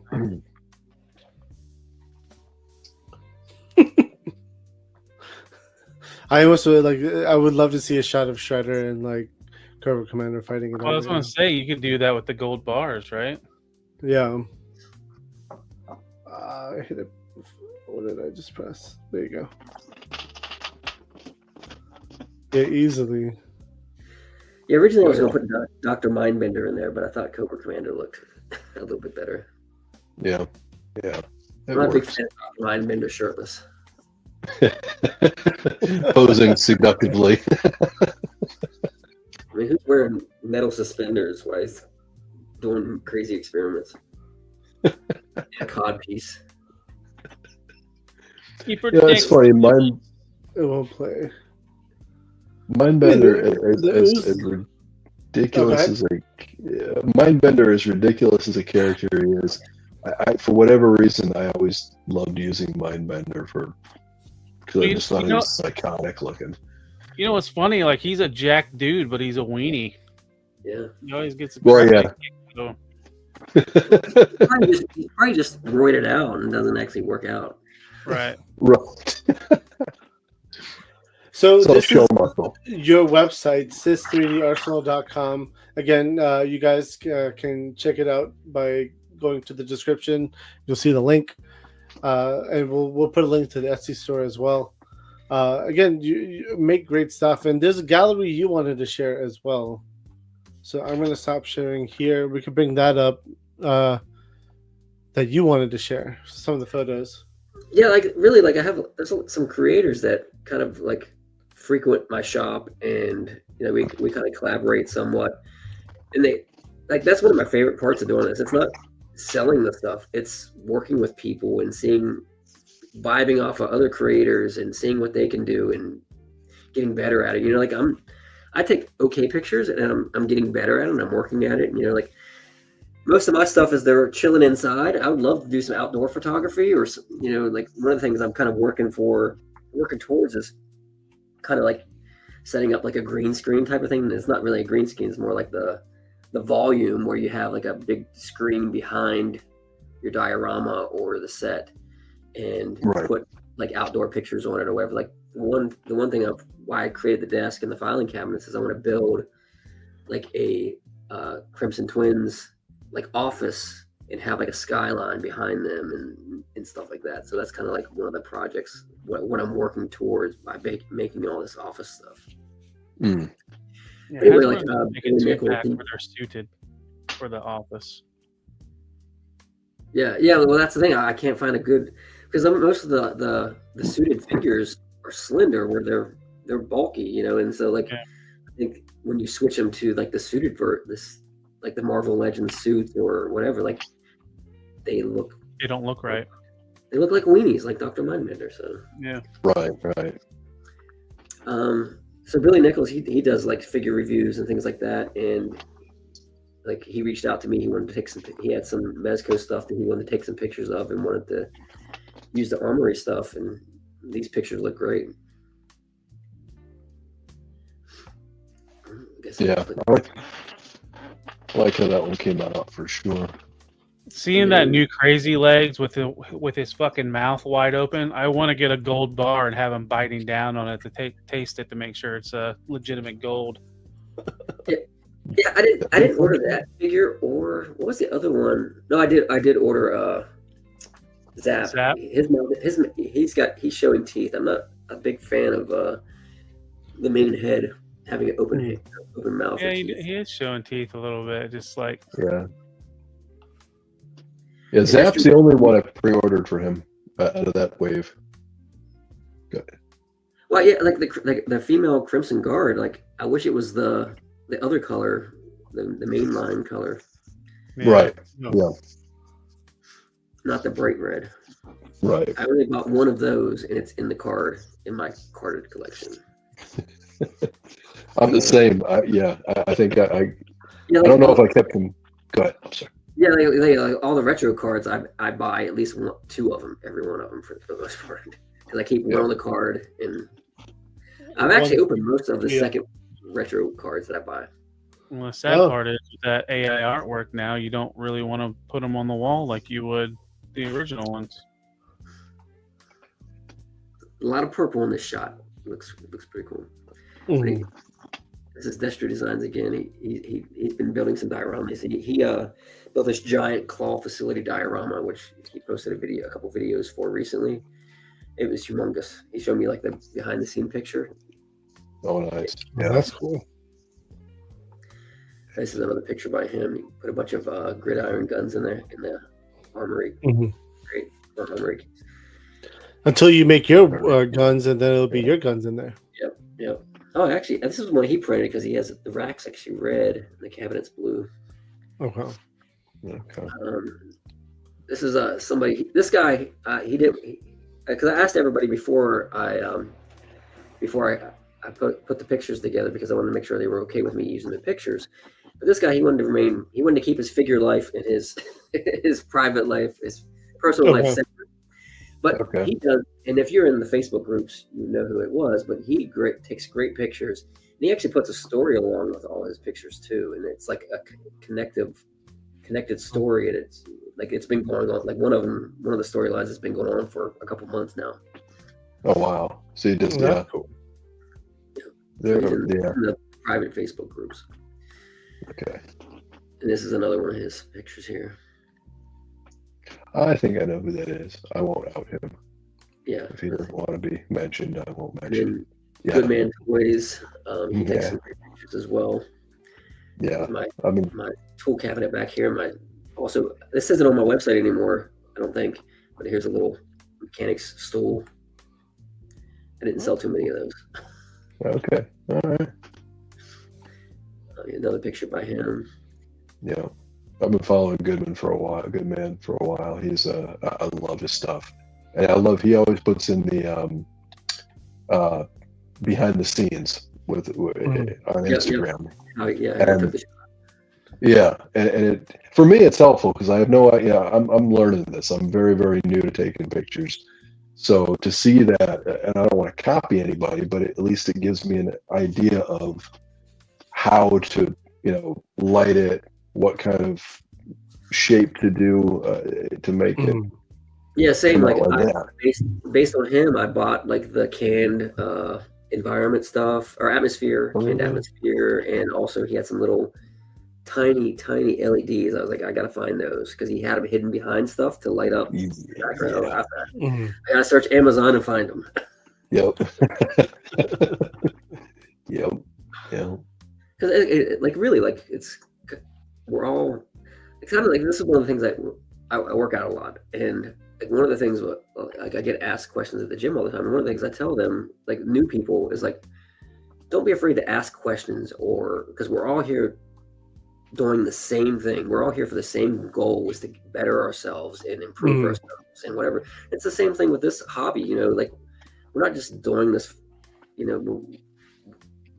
We're all doing the same thing, and we can learn off of each other and share our experiences and share what we know. And there's no Lou, if you take a better picture than me, it doesn't make my pictures bad. It just it's we all have. It's to each their own. But again, it does take a lot of training and experience in this, because I know D Amazing does some great shots, and he actually did he had one of the conventions, IshCon, a few years ago, a couple of IshCons ago. He did a talk or a walkthrough of displaying lights for photography. And I guarantee, and damn it, he recommended some lights that day to people, and that light sold out an hour later. Yep. On Amazon. People Yeah. bought them. Also, like the reflectors and the diffusers, like all that stuff, like makes a big difference in the lighting and. Mm-hmm. Yeah. Yeah. I don't know if you guys have seen his work before, Joe's Oscars. He does awesome stuff. He does this whole. He has a couple different series of stuff. Like it's almost all dreadnoks and cobras. Like all his pictures are pretty much the dreadnoks hanging out at the bar, the cobra bar, pretty much, or the dreadnought bar. Then he also has like a Fight Club series as well, to where like he has like creates posters of like these people are going up against each other, and like he has like a whole scene where it's like a Fight Club thing, and you don't talk about Fight Club, and they're like pit fighting and shit like that. So it's really cool. That's fantastic. Is that supposed to be a custom heart wrencher? I do not know. Yeah, I can't really tell. I mean, because it looks like it's the Lady J head almost, but Yeah, he has a lot of custom figures that kit bashes and stuff in his photos. I mean, I think he has taken like every Marvel female character and put them on Cobra bodies or Dreadnought bodies or whatever. Mm-hmm. Nice. Yeah, if I gotta find him. I don't think I follow him. Who knows? Isn't that Get your locker room. The lockers and the armory stuff. Yeah, I love taking pictures. I like how he's on his phone.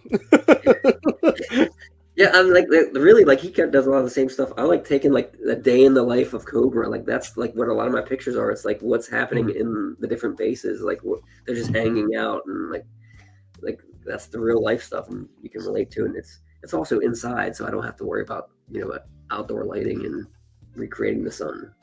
it's like the 13 where they're talking about the janitor on the Death Star that dies. Yeah, but he's senseless death. I mean, look, he's got chains and all kinds of stuff going on here. That's a dope shot too. That's inspiring. I love that. Here's one of my pictures. I'll show some of my pictures too. That's a good shot too. Yep. Yeah, you got Captain America's head on here. Somebody actually gave me this figure. All right, I was about to ask if that was Chris Evans' head. Yep. Yeah, definitely. So somebody kit bashed it and gave it to me. I saw it in a picture there. I was like, oh, I said, what parts is that? And he's like, I'll give it to you. I'm like, okay. Nice. There's my work. There's the actual. This is another version of that workbench that actually has like wood panels on top of it. So it's like more of a wood workbench. I don't know if that's on the website or not. That was actually designed that one first, and then you can actually see there's the Vulcan cannon, Gatling gun for Crap Iron's drone, and then there's one of the parts of the missile. This is the original version. The new versions are actually a different PLA, and it looks better than this one. It's actually a darker red. Looks more. It's almost the same color as the actual ones that come with the figure now. Okay. Gotcha. Yeah. These were actually a pretty hot item at one point too. The warehouse shelving. Yeah. It's very customizable. You can buy multiple shelves. There's different types of shelves. The different sizes of the shelving. And the storage unit, I mean, you could put a lot of your crates and briefcases and stuff in there too. So that's dope. There's a tire rack. The tire rack and the canisters right below that. That's awesome. I think these shows have a better storage to display their stuff than my current display. So this is also the other requirement of a 3D printer is you have to print barrels. I was going to say that barrels is like a must-have. Oh yeah. Barrels is definitely a must-have. You could use it for literally everything. G.I. Joe, Street Fighter. You could use. I mean, again, most barrels you could use with like most scenes, like city, indoor, outdoor. Yeah, the barrels are universal. Yeah, they don't have to be oil barrels. They can be whatever kind of. And then if you've got the lid that comes off, now it's a trash can, right? Exactly. Yeah. Or it's a burn barrel. Yep, and the burn barrel. There's a little hint to the Terradrome holding cell. So you said that's going up? Yeah. You're working on that? I don't know why I haven't posted it yet. It's been done for a while. And it's actually there's a picture of it. So I actually have a picture posted somewhere of the new Quick Kick and Beachhead in this holding cell. But it's actually expandable, so it has the walls, it has a door. The door's red like the Terradrome. But then inside of that, there's actually a wall. The walls actually have the bench integrated into it. So you can actually build out the bench. You can make it as long as you want. So you can have it a single cell, or you can have it like a holding cell at a jail where you can have 8 guys in there if you want. Well, that's awesome. Oh yeah, put that up. I'll be buying some of that. So I have a question. What's the most complex or ambitious accessory you've designed so far? Well, this wall, right? Well, complex. I would say probably the Gatling gun is probably pretty complex because it's multiple pieces that I had to put together. The print time on it, like that, the barrel of that, like I've had to redesign it multiple times because the original version, all the barrels were hollow all the way through, and like it just like I don't know if you know about printing, but like if you print an outside wall, the more outside walls you have, the longer it takes to print. And so like having like things that are hollow in the middle of an object increases the print time and things like that. So like I had to keep modifying that to make it work. And then like the pin size, so the barrel, let's go back to that actually.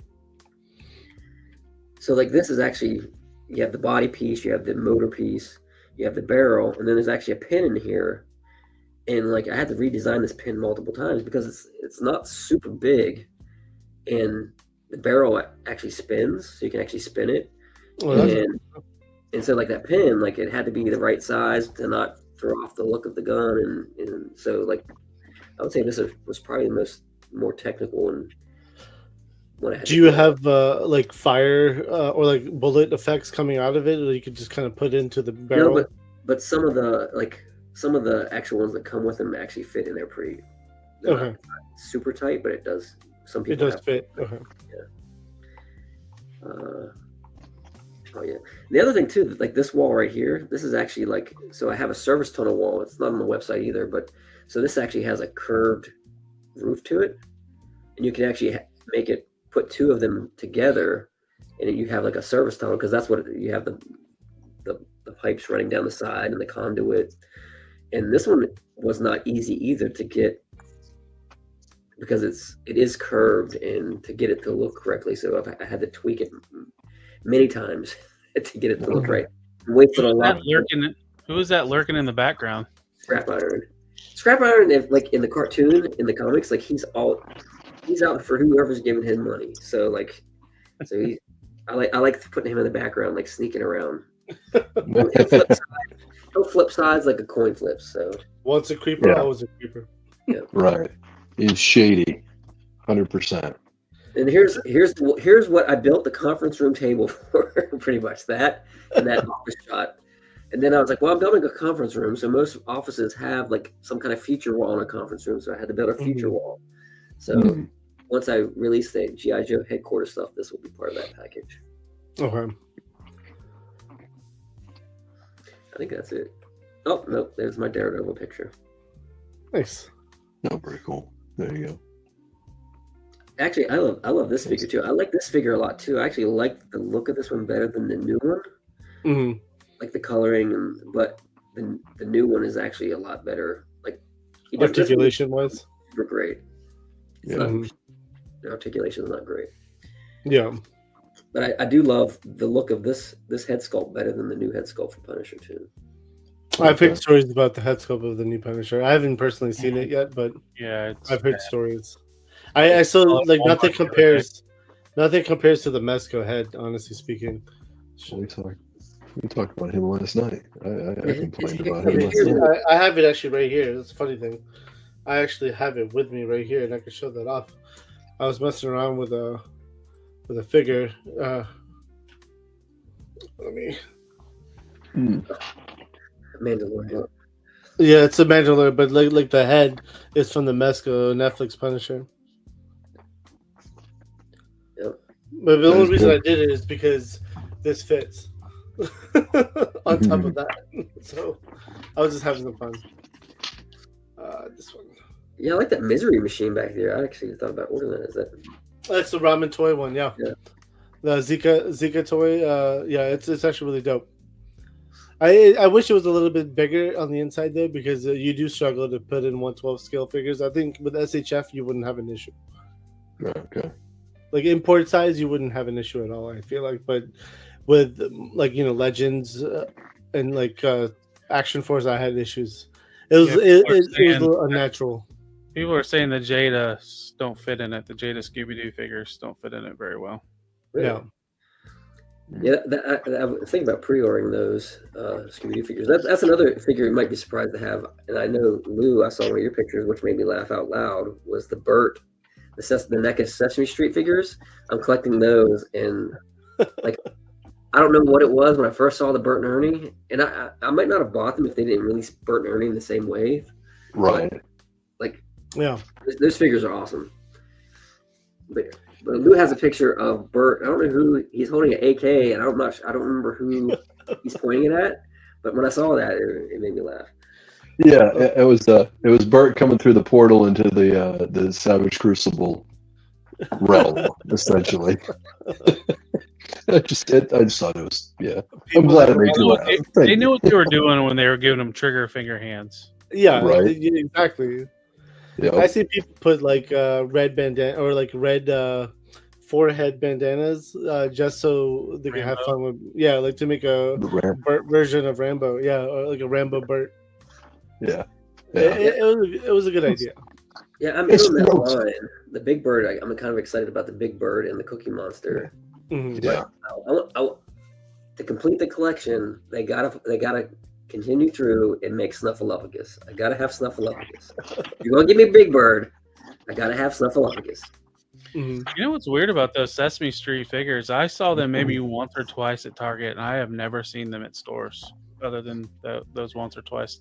I've actually never seen them at all. I saw Bert once, and I picked him up. That's when I bought him. I said, okay, it's here. I've only seen Bert and the Count Dracula. I've never seen him in the store. I got lucky and they restocked at Target and got him there. Mm. And then I pre-ordered Bert and Ernie from Walmart. I've seen Count a few times, actually. I've been trying to find Ernie at retail price. He's Target's selling them for $50 now.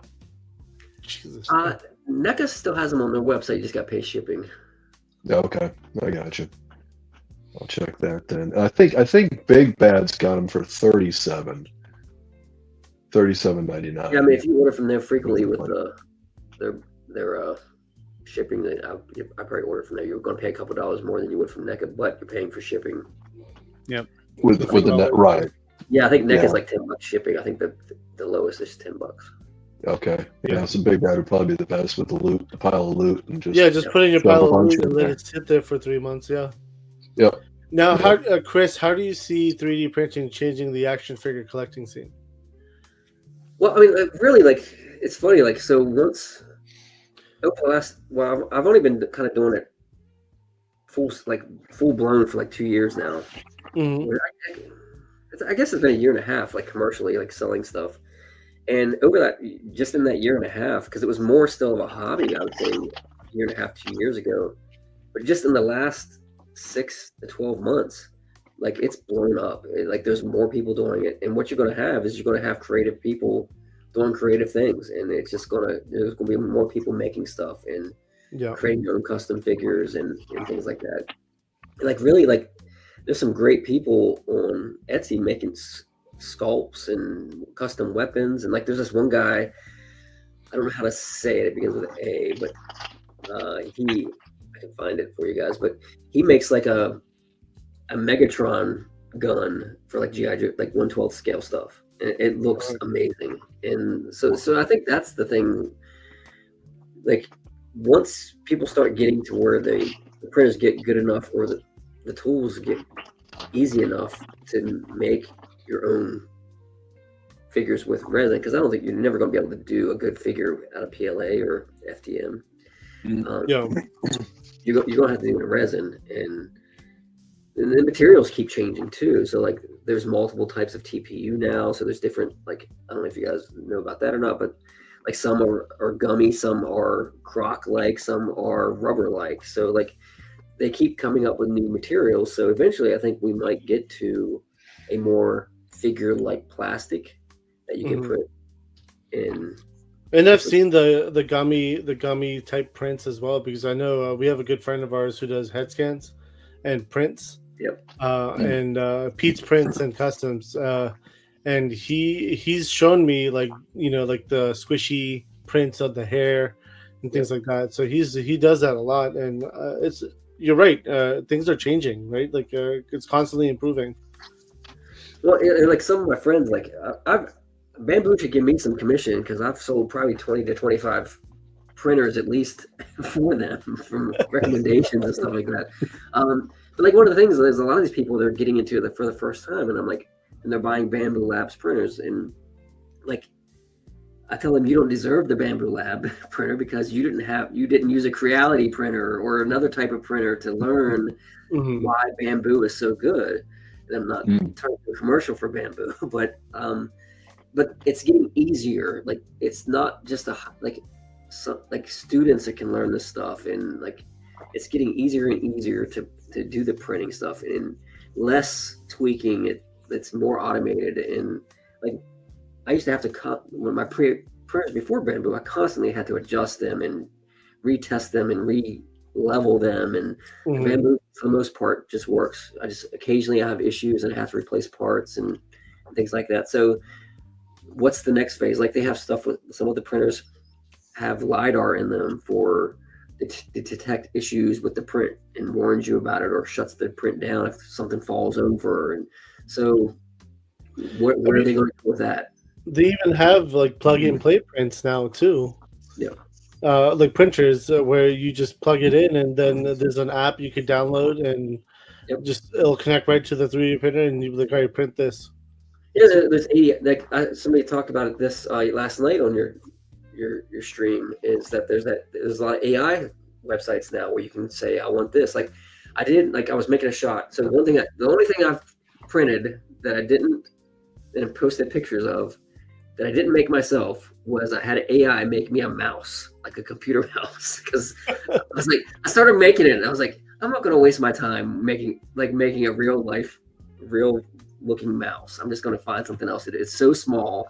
Yeah. So I ended up going to one of the AI sites and computer mouse with scroll wheel. I spit something out. I was like, nope. And I changed it. Like I want an ergonomic mouse. So then I had to make me an ergonomic mouse.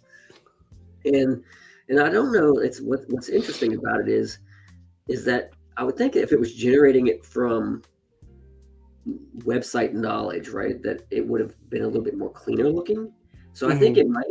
What the website I was at, maybe they're just feeding it pictures and things like that, and then it's taking the pictures because like a mouse with the line, you have like the seams around the buttons and between the buttons and around the scroll, and they weren't clean. So I would think that it's like making something up based off of pictures and not like actual generating it from scratch or whatever.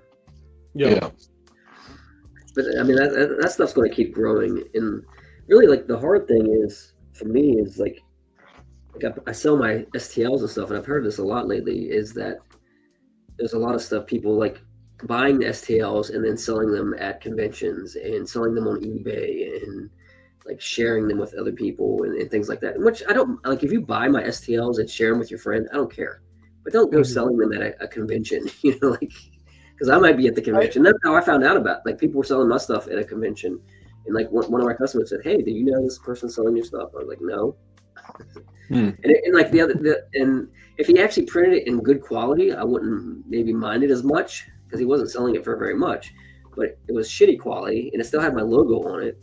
And like so that if somebody buys that and sees my name and logo on it, and then goes to my website, and, like they're gonna think my stuff's shitty. So yeah.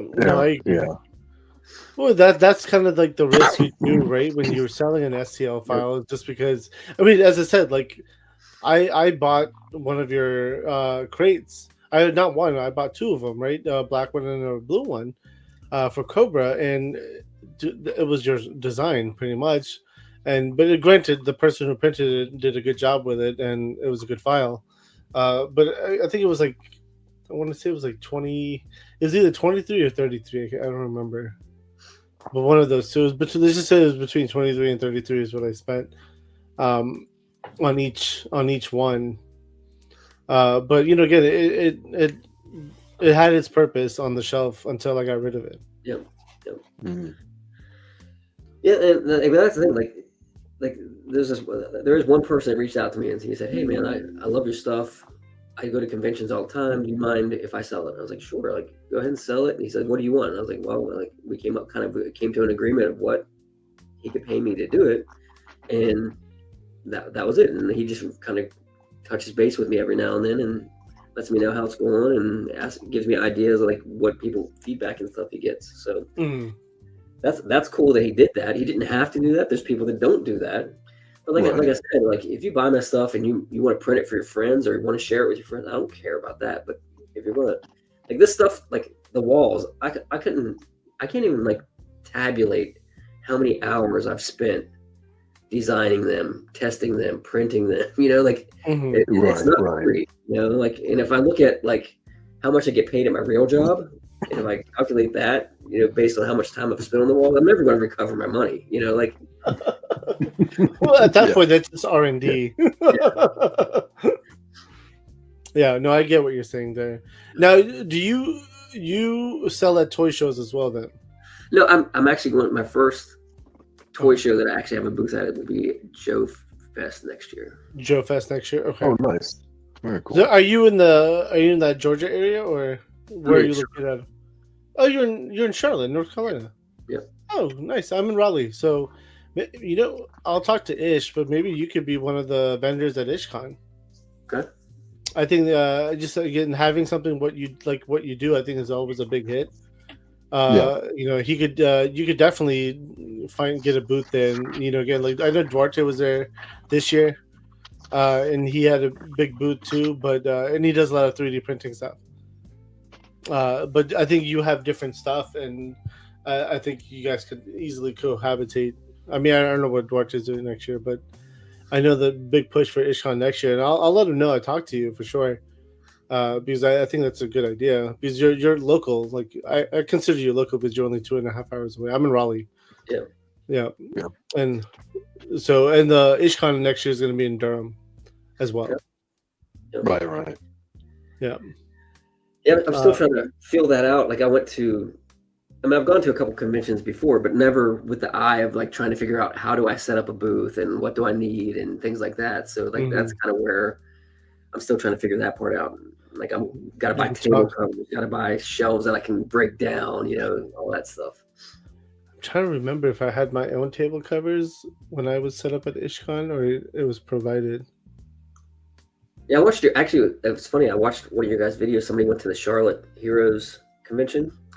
And I watched that just because they did a whole walkthrough, and I was like, "Well, I'm gonna watch this video and see how everybody has their booth set up." So that was probably me because I used to go to HeroesCon a lot in Charlotte. Yeah, but that convention, everybody had tablecloths already on all the tables. I think. I think IshCon was the same way. I don't remember bringing my own tablecloth with me, at least for the one main table. I brought a second table to put behind me.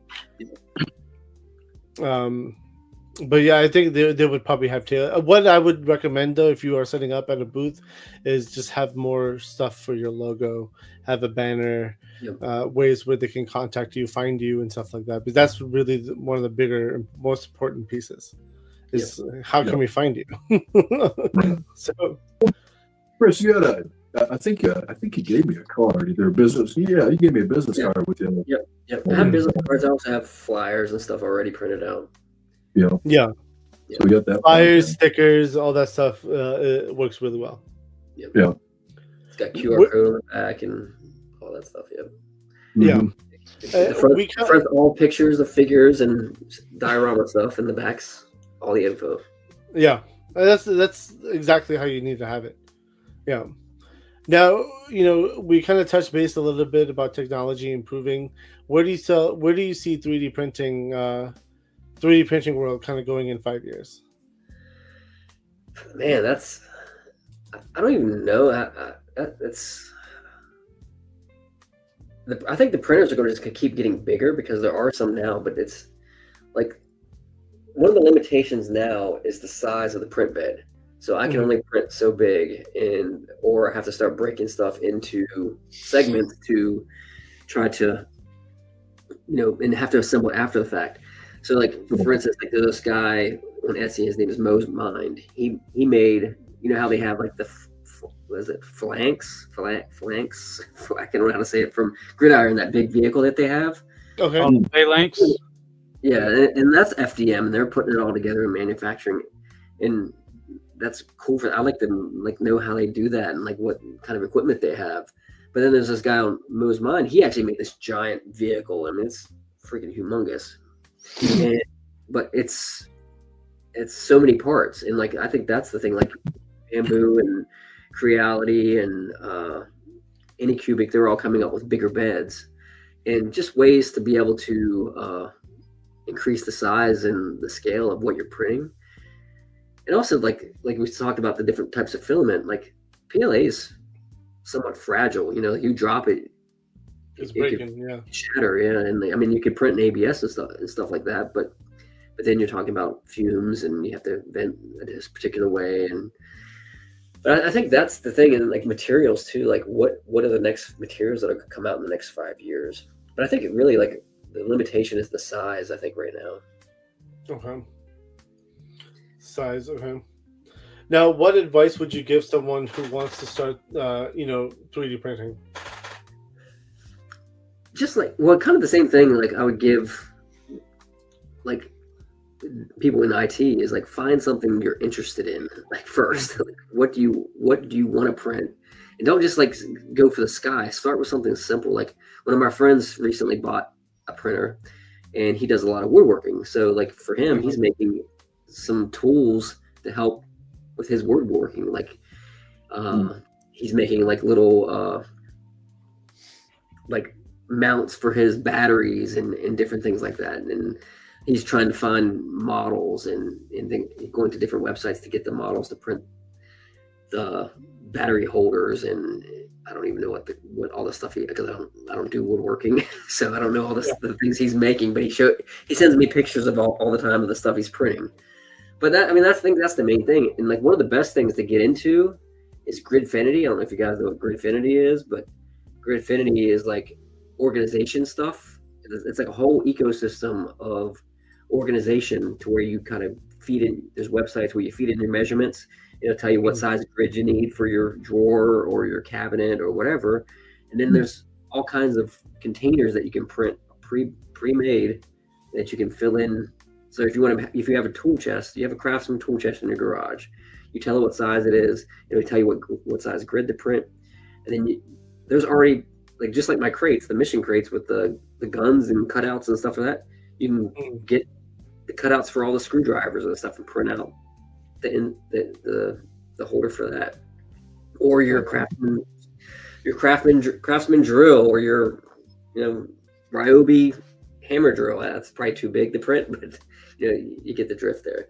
And like also for your kitchen, like you can print out stuff so like getting into it, find out something that you're interested in, a basic need, and start there, and then you'll just start to grow from that. Yeah. Okay. And then the last question I have is, what's next for you? Any new project or innovation you want to tease, or? Well, just like that. I mean, so I'm starting to work on the Star Wars stuff, but like I'm going to try to make some bigger items. So like I have a couple bigger items that I have. One of my favorite toys of all time was a Kenner designed Star Wars ship. It was the Troop Transport. I don't know if you guys know what I'm talking about. I loved that game so much when I was a kid. You could put all the stormtroopers on the sides of it. The back of it opened up. It had the buttons on top, and it said phrases from the movie. I want to make that in a Black Series scale. They already redid it in Vintage Collection. But I want to make it in a Is Black that with the hover tank pilot, and they had like the troopers on the side? Okay. Yep. That would be dope.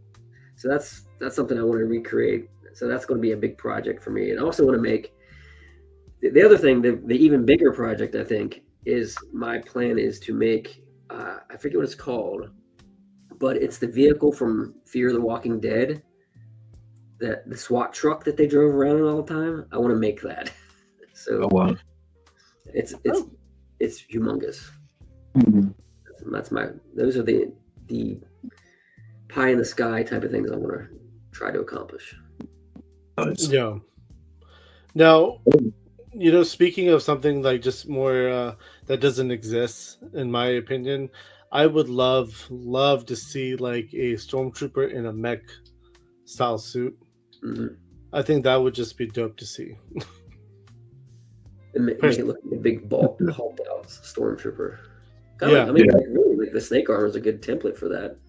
Right. It probably is a good template for that. Thinking. I mean, I don't own the snake armor, so I have no idea. But I just thought it would be something cool to see, like a different style of stormtrooper, but kind of similar to a stormtrooper, and then you just kind of build around that, right? Like that's just like another. They have the droids of the K2SO. They have those other. I forgot the name of the droids, but they were like the ones that Luke Skywalker was crushing in that Mandalorian episode. The Dark Trooper, yeah. So they already had those type of ones, but I would love to see like a human in a mech suit, like a stormtrooper. I just think that would be dope. Yeah. Well, the evolution, if I remember correctly, the evolution of the Dark Trooper, it started with a human, and then evolved to what you saw on Mandalorian. They've got different segments of the Dark Trooper. The very first Dark Trooper was a human in a suit, and then there was, and Mandalorian brought to life on screen the basically the final boss version of the Dark Trooper. I think they kind of alluded to that in one of the scenes from Mandalorian with crap, I can't think of his name. Gideon. Mark Gideon. I think at some point, like he's looking at something and he closes it, or the door closes or something, and it's all like this cloning stuff that's going on back there. And I think it's in the same area as the Dark Troopers. What you're talking about, that's where they were doing that at. Yeah. I think that would be really dope, then, in my personal opinion. That'd be very cool. But you want to go larger than the Dark Trooper, then? Is that what you're thinking? Yes. I want a mech suit. I want a proper mech suit. Someone who you only need one in an area with other stormtroopers. I think that would be dope. Right. But I don't have any other questions right now. Chris, thank you very much. Lou, Talib, do you guys have any questions? Not that I can think of. Lou, what do you got? I think I'm tapped out at this point too. I think we've gone over. Yeah. And just a reminder to everyone who's watching, this is a pre-recorded show, so I apologize if you guys are asking questions and we're not answering them. 100% apologize for that, but we'll bring Chris back on for a live show, I think, because again, it was a lot of fun talking to you. And again, a lot of this stuff is like, trust me, like a lot of this stuff is just so curious to me too, because like I've thought about buying a 3D printer myself, and then I just like, man, I don't want to deal with all that stuff and learn it and all that, because I'll just pay someone to do it.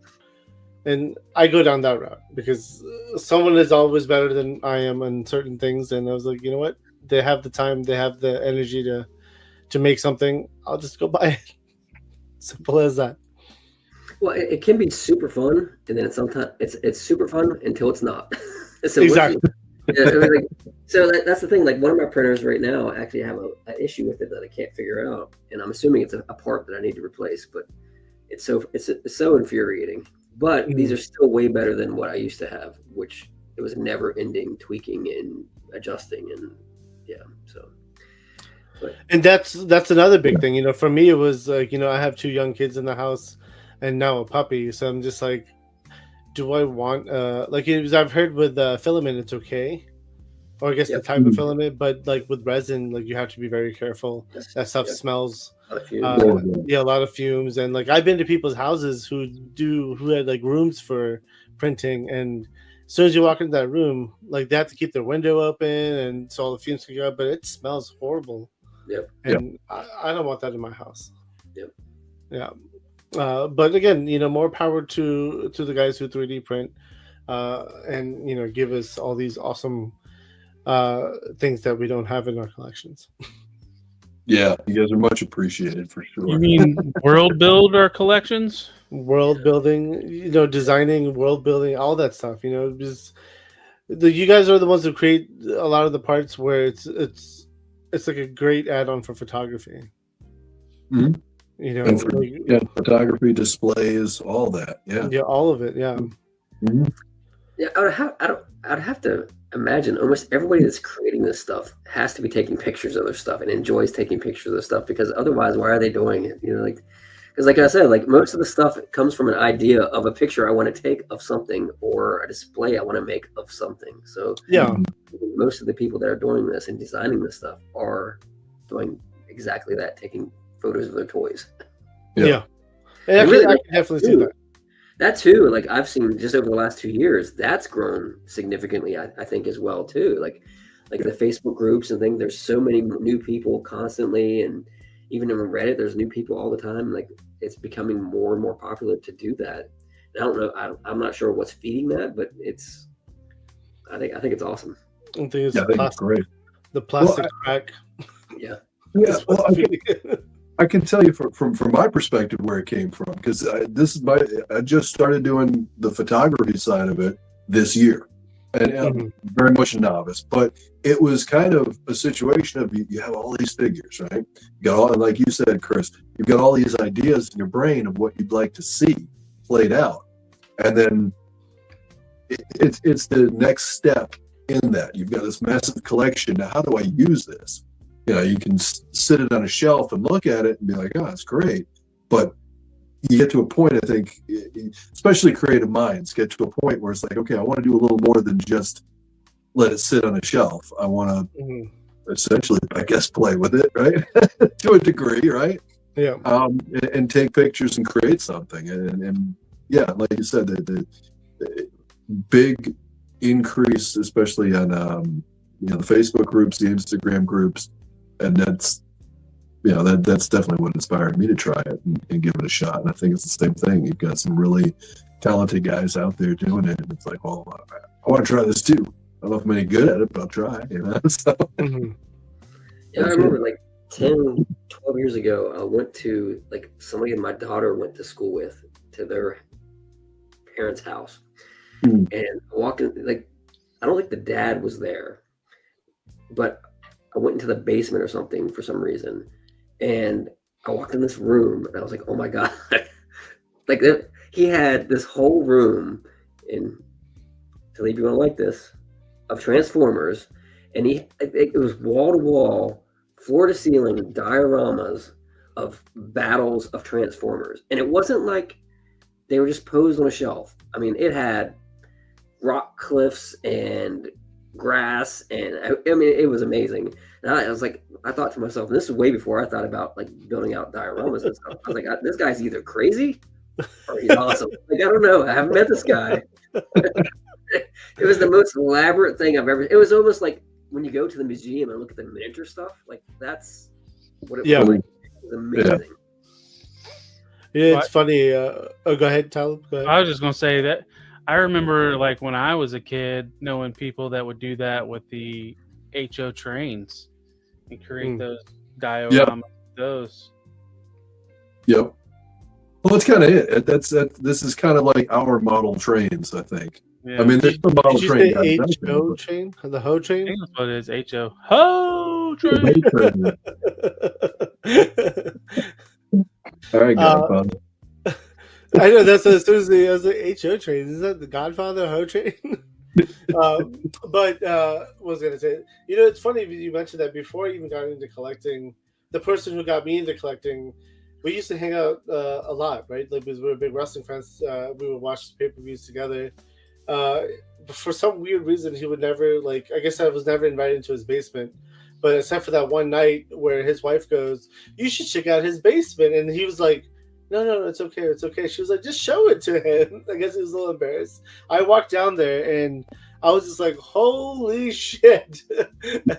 Wrestling figures, Batman figures, like Spider-Man stuff. It was just all over the room. I was just like, this is where you spend your money.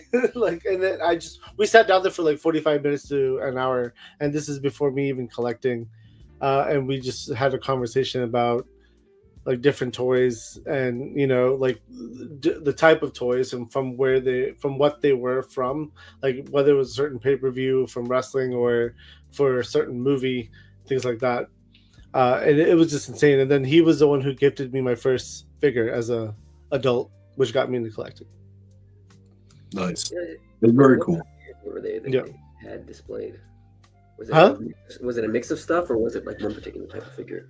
Oh no, it was a mix of wrestling, Batman, Spider-Man. Like it was just a big mix, but it was just like it was insane the amount of stuff he had, and like it was like wall to wall, like you said, like it was just a big wall, and there was just like nice displays everywhere.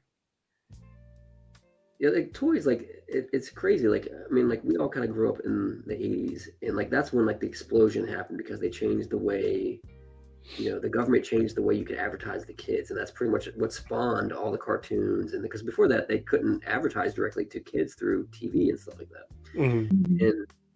And like just like growing up having Micronauts and Mego and Star Wars and like going through that, and like the design of toys always like fascinated me. Even like when I grew out of toys, and I guess it helped having younger brothers because it kind of extended that exposure to toys. Even though I wasn't necessarily playing with them, I still was still in the know of what figures were being released because my brothers were buying them. So, Yeah. and like I became like I can tell you like the first toys that I bought after I stopped playing with toys that I actually like bought them just because of the design and features were Visionaries. Like I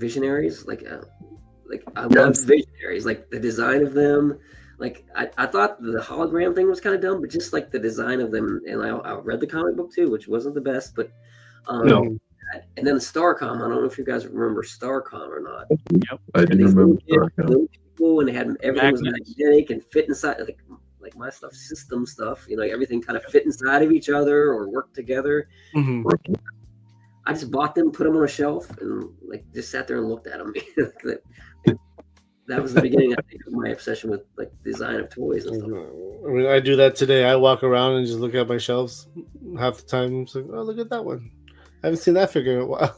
And of course, like high school hits, and you kind of like, but it's still like even through that, I still occasionally bought figures and stuff in like just you'd see one. I never stopped ever in my life walking through KB toy stores or Toys R Us or whatever. Like it's still a thing. Even I might not have bought stuff, but I still wanted to know what was going on and whatnot. And yeah, That's cool. Same. Yeah. It's same. Absolutely. It's amazing. Yeah, there was definitely that pull of that for our generation. Yeah. That you couldn't necessarily stop. Like you said, might not have actually bought anything, but it's the curiosity of what's there. Until for me, I was curious until all the neon G.I. Joe stuff killed it for me. That was a little past my time. So yeah, me too. Lou, I don't want to hear it because as soon as that Ninja Force fucking Zartan is released by G.I. Joe Classified, you're gonna buy that son of a bitch, and that is neon as could be. Well, I will. You're right that I might buy it, but it just depends on how neon it is. Like I don't know if I'm going to be into it if he has a mohawk, like a green mohawk. Yeah, he'll have the mohawk, I'm sure. But the thing is, I'll buy the modern, right? But Ninja Force came out way past when I was into it at that point. I remember seeing the commercials, and going those shitty live action commercials with the actors. Yeah, the role, yep, and just saying, oh my, what happened to G.I. Joe? Because for me it ended in '87, mid '87. I got half of the '87 line, if that, and it was more a situation of wasn't quite ready to let go. Mm-hmm. And then it was I think the last figures I got were Psych Out and Crystal Ball, and I looked at these two figures. I'm like, what am I even doing anymore? So like G.I. Joe, like after the first, like I think the first 3 years, like I started, like they started getting a little wild, and like I just started buying more military. Of course, I didn't buy like the crazy Cobra figures, but I did get like Major Blood and like some of the more grounded figures. Also, I got more with the military looking figures for G.I. Joe, like not crazy, So they were mostly the ones that were in fatigues, like Beachhead, because I think he came out in year 3 or 4. Yeah, but yeah, like, I could never get down with the crazy stuff. I never had any neon colored. I think the brightest GI Joe I had, of course, was Blowtorch. Like he's as far as he's as far as I would go as far as color with the GI Come Joe on, stuff. Hawk General Hawk version 3 with the gold bodysuit and the jetpack. Come on. The Deke General. No, thank you. No, did you not get sci-fi, Chris? I did not like sci-fi. No. Oh, okay. All right. I'm on the fence about. Okay. I pre-ordered sci-fi, but I don't know if I'm going to keep him or not. Like he's just a little. I'd rather him be like the dark or the olive drab green than that bright green. Yeah. I'm okay with the silver, but the green is just a little too much for me. Yeah. I didn't really find it interesting too. Like you have like the Eagle Force. I don't know if you guys remember Eagle Force, but they were the little die figures, and now you have the Eagle Force. They're bringing that back. I think isn't that Big Bad Toy Store doing that? Is it I'm Monster not sure. Workshop or whatever? I think it's part of that. Yeah. Is But it they part have of Eagle Force figures for them, and they have Spooky Fiction. recreating a lot of that stuff. It's funny how that I didn't even know anybody bought those figures originally, and that there would be nostalgia for those, but apparently there is. Right. I was never impressed with them. They were not good. Go ahead. No? Well, they were completely die cast. So I mean, a die cast articulated figure. Now it wasn't GI Joe articulated, but I think it was. So were those? So was those Star Wars Elite ones too? They were like diecast. Oh, I remember Star those, Wars Elite. Yeah. Yep. But the Eagle Force was the original Eagle Force was early 80s. Yeah, I think it was early. Yeah, right around. Yeah, but the articulation was so with the diecast, the articulation loosens up so quickly, so they were often just a floppy mess. Yeah. That's one thing I don't like about some modern masterpiece Transformers from third-party companies, specifically X-Transbots, because I've had a lot of die-cast on die-cast or die-cast on certain plastic joints. I'm like, it don't work, boys. Yeah, it's unfortunate because it feels more premium, but over time it's gonna. Yeah. I don't mind throwing die-cast in them. It's just you got to be careful where you put them at. You got to strategically put die-cast. Yeah, I agree with that. No. Well, was there anything else? Man, I can talk about 80s toys all day long if you want. So what we're going to do, Chris, you and I are going to do a show soon. We will do exactly that. And 80s. It's going to be on a Monday. It's going at 10:15 p.m. And it won't include Transformers. No, it will include Transformers. It would have to include Transformers, yeah. It would have to, yeah. This is 80s shit, right? 80s retro. GoBots is in Transformers lore now. It's all in the same 100%. 100%. Yeah. Oh, don't even. Yeah, we could go on for another 4 or 5 hours for sure if we start digging Transformers.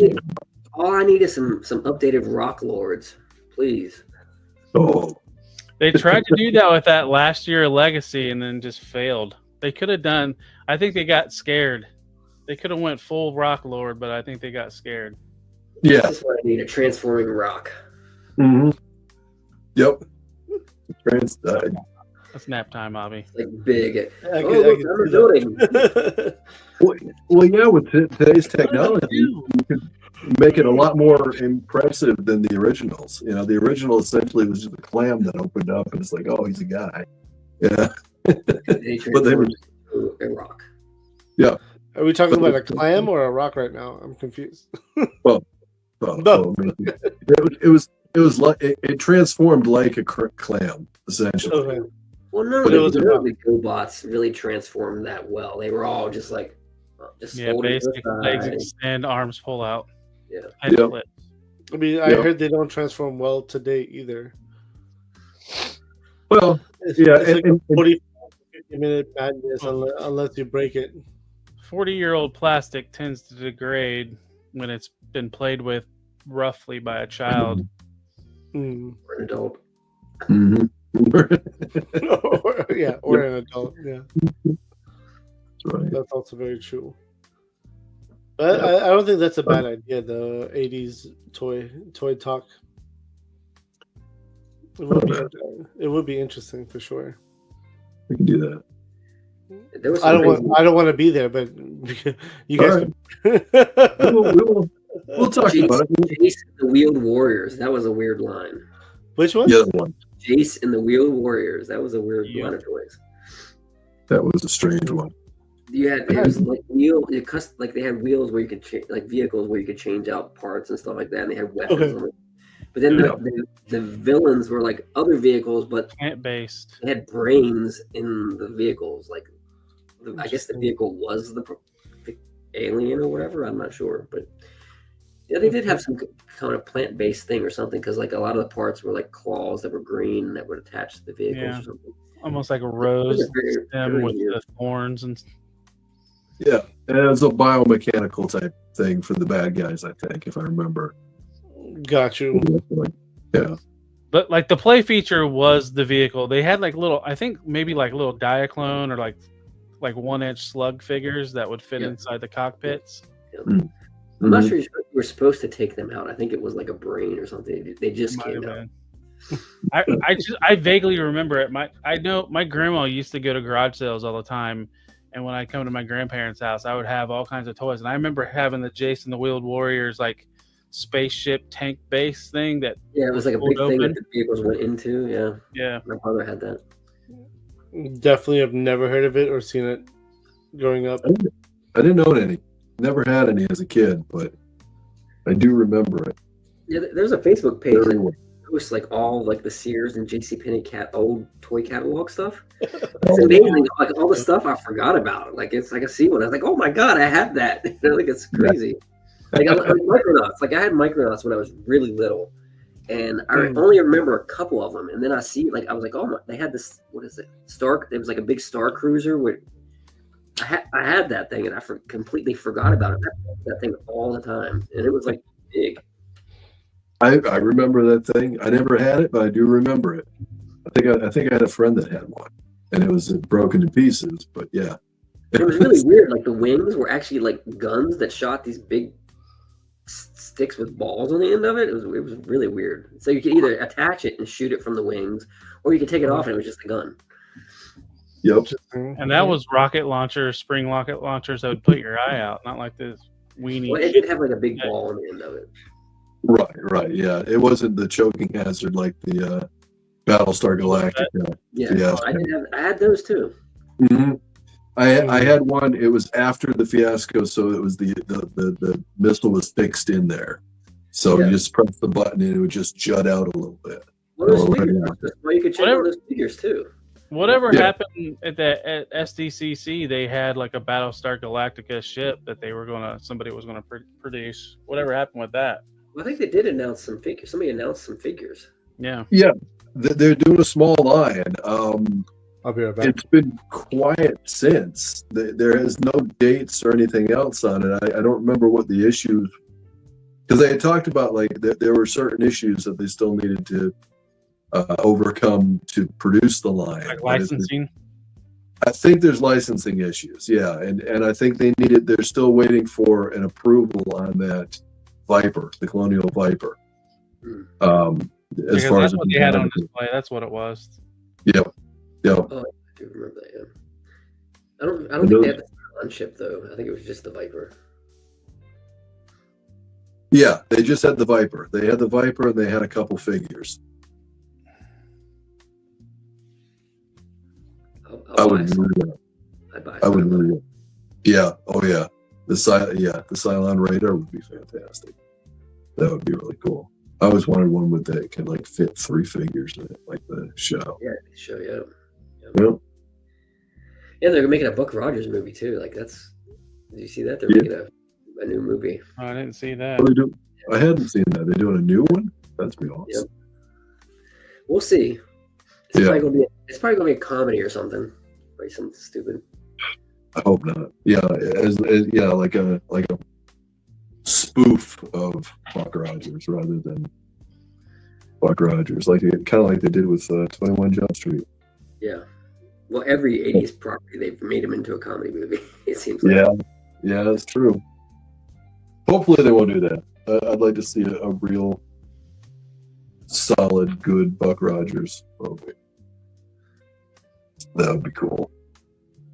Maybe even get Gil Gerard to come in and do a cameo. Wasn't that girl Erin Gray in it or something like that? She was on Silver Spoons, like Easy on the Eyes. Oh yeah, she was beautiful. She was beautiful. There were quite. There was the other one, Princess Ardella.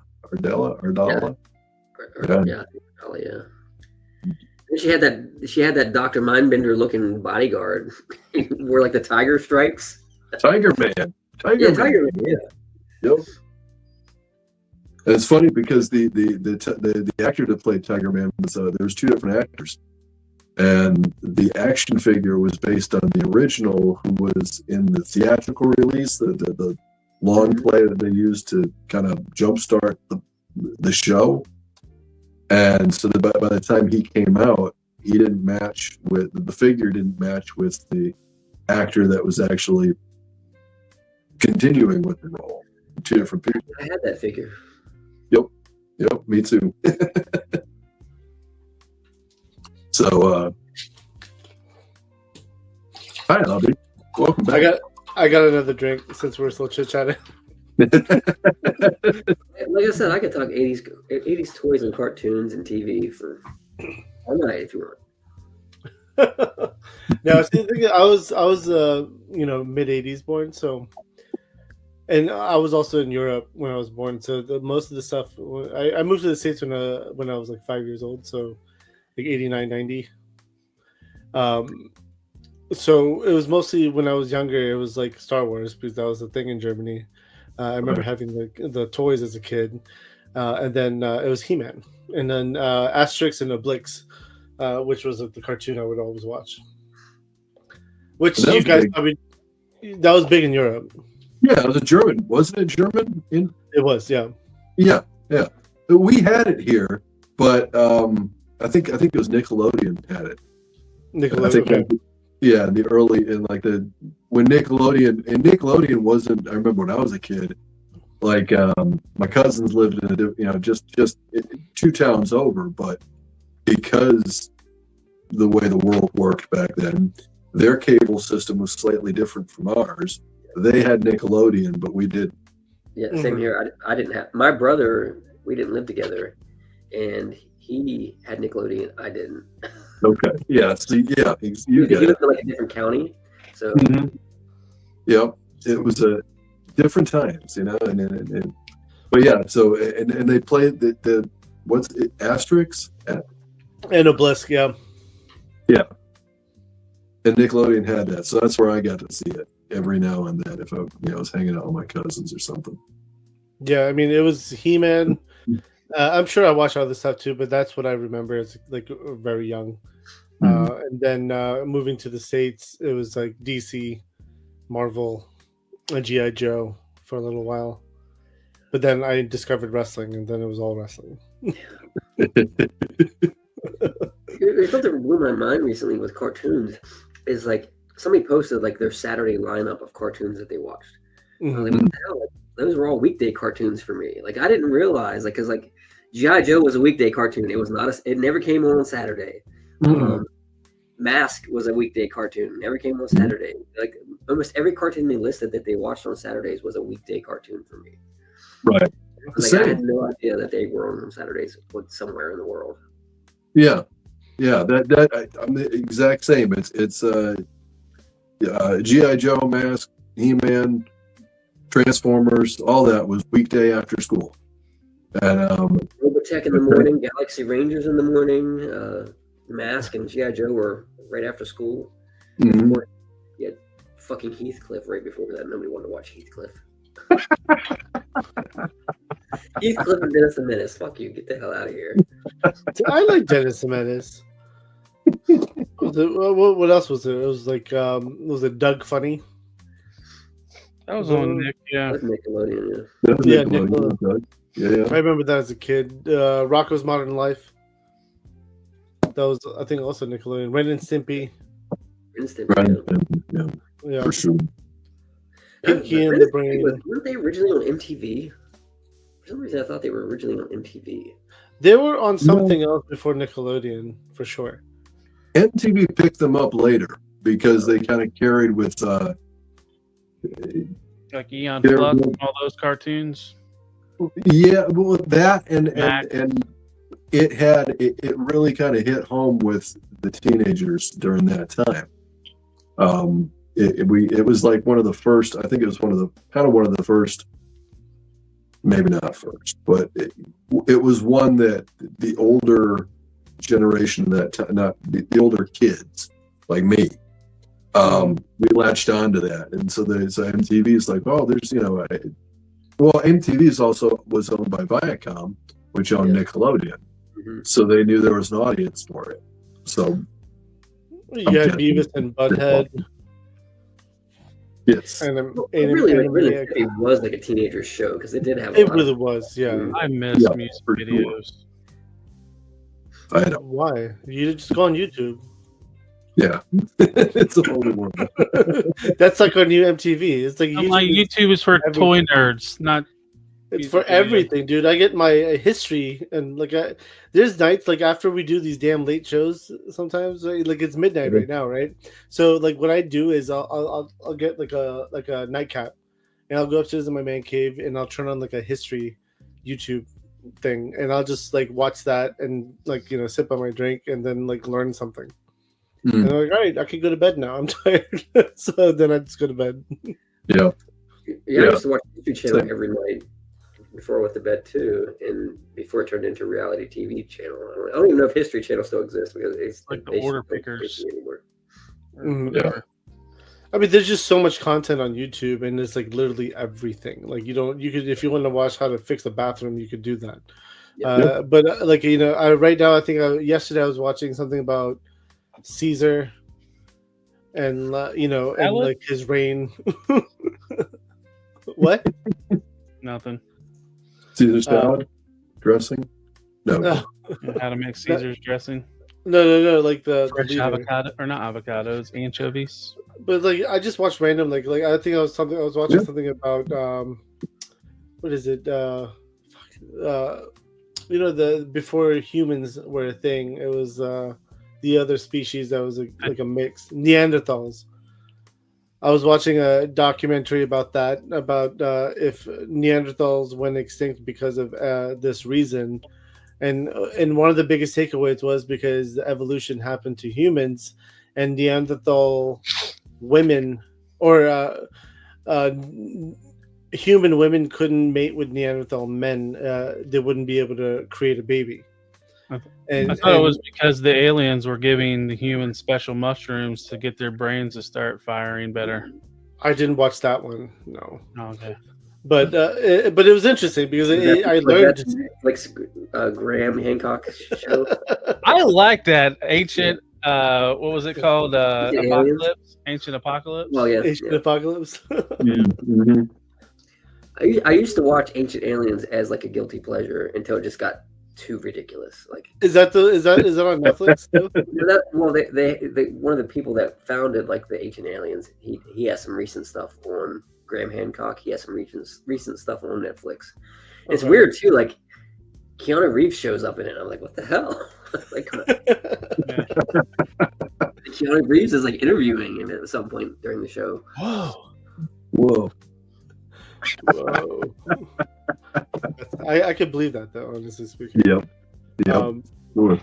There's just so much content on everything, like it's very interesting in today's how things have changed from the 80s to today.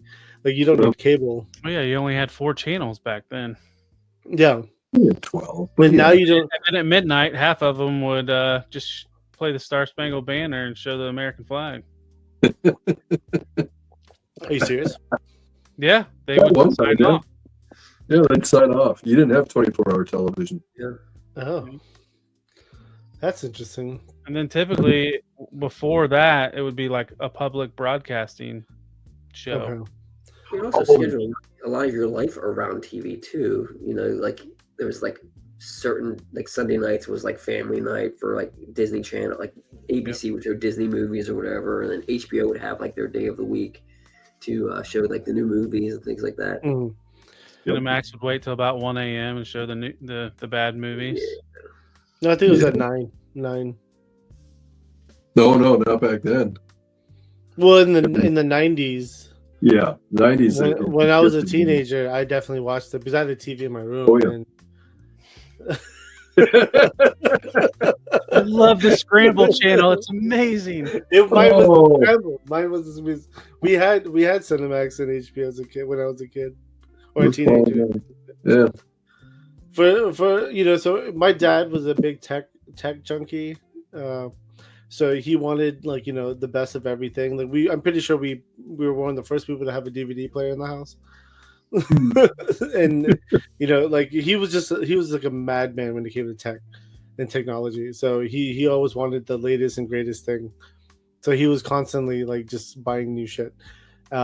So and again, we took advantage of that, right? So we had TVs in my room, my brother's room, my parents' room, and they never watched TV in their room, and the living room, and then we had all the channels and all that shit. And then my father was a professor, so he taught IT. So it's just like we had computers galore, laptops, PCs. Pretty much every room in the house had a laptop or a PC back then, but then it turned into laptops. Right. My first DVD player was a PS2. Me too. Yeah. Me too. That's what I'm saying. It's I had DVD players, like multiple ones in the house. I remember my dad was able to figure out how to start like burning DVD movies and all that stuff. Yeah, my mother was the complete opposite. If we had this was in the mid 80s, we had a VCR, one of the VCRs you could schedule, like you put the time in when it would record and stuff like that. Uh-huh. Yep. Like my mom would record like every freaking movie on HBO. I don't ever remember her watching a single one of them. Like she had a whole cabinet full of VCR tapes with multiple, like 3 movies on every one, and I don't remember her ever watching a single one of the movies. Like, what was she doing? So I had a babysitter that would do that with soap operas. Yeah.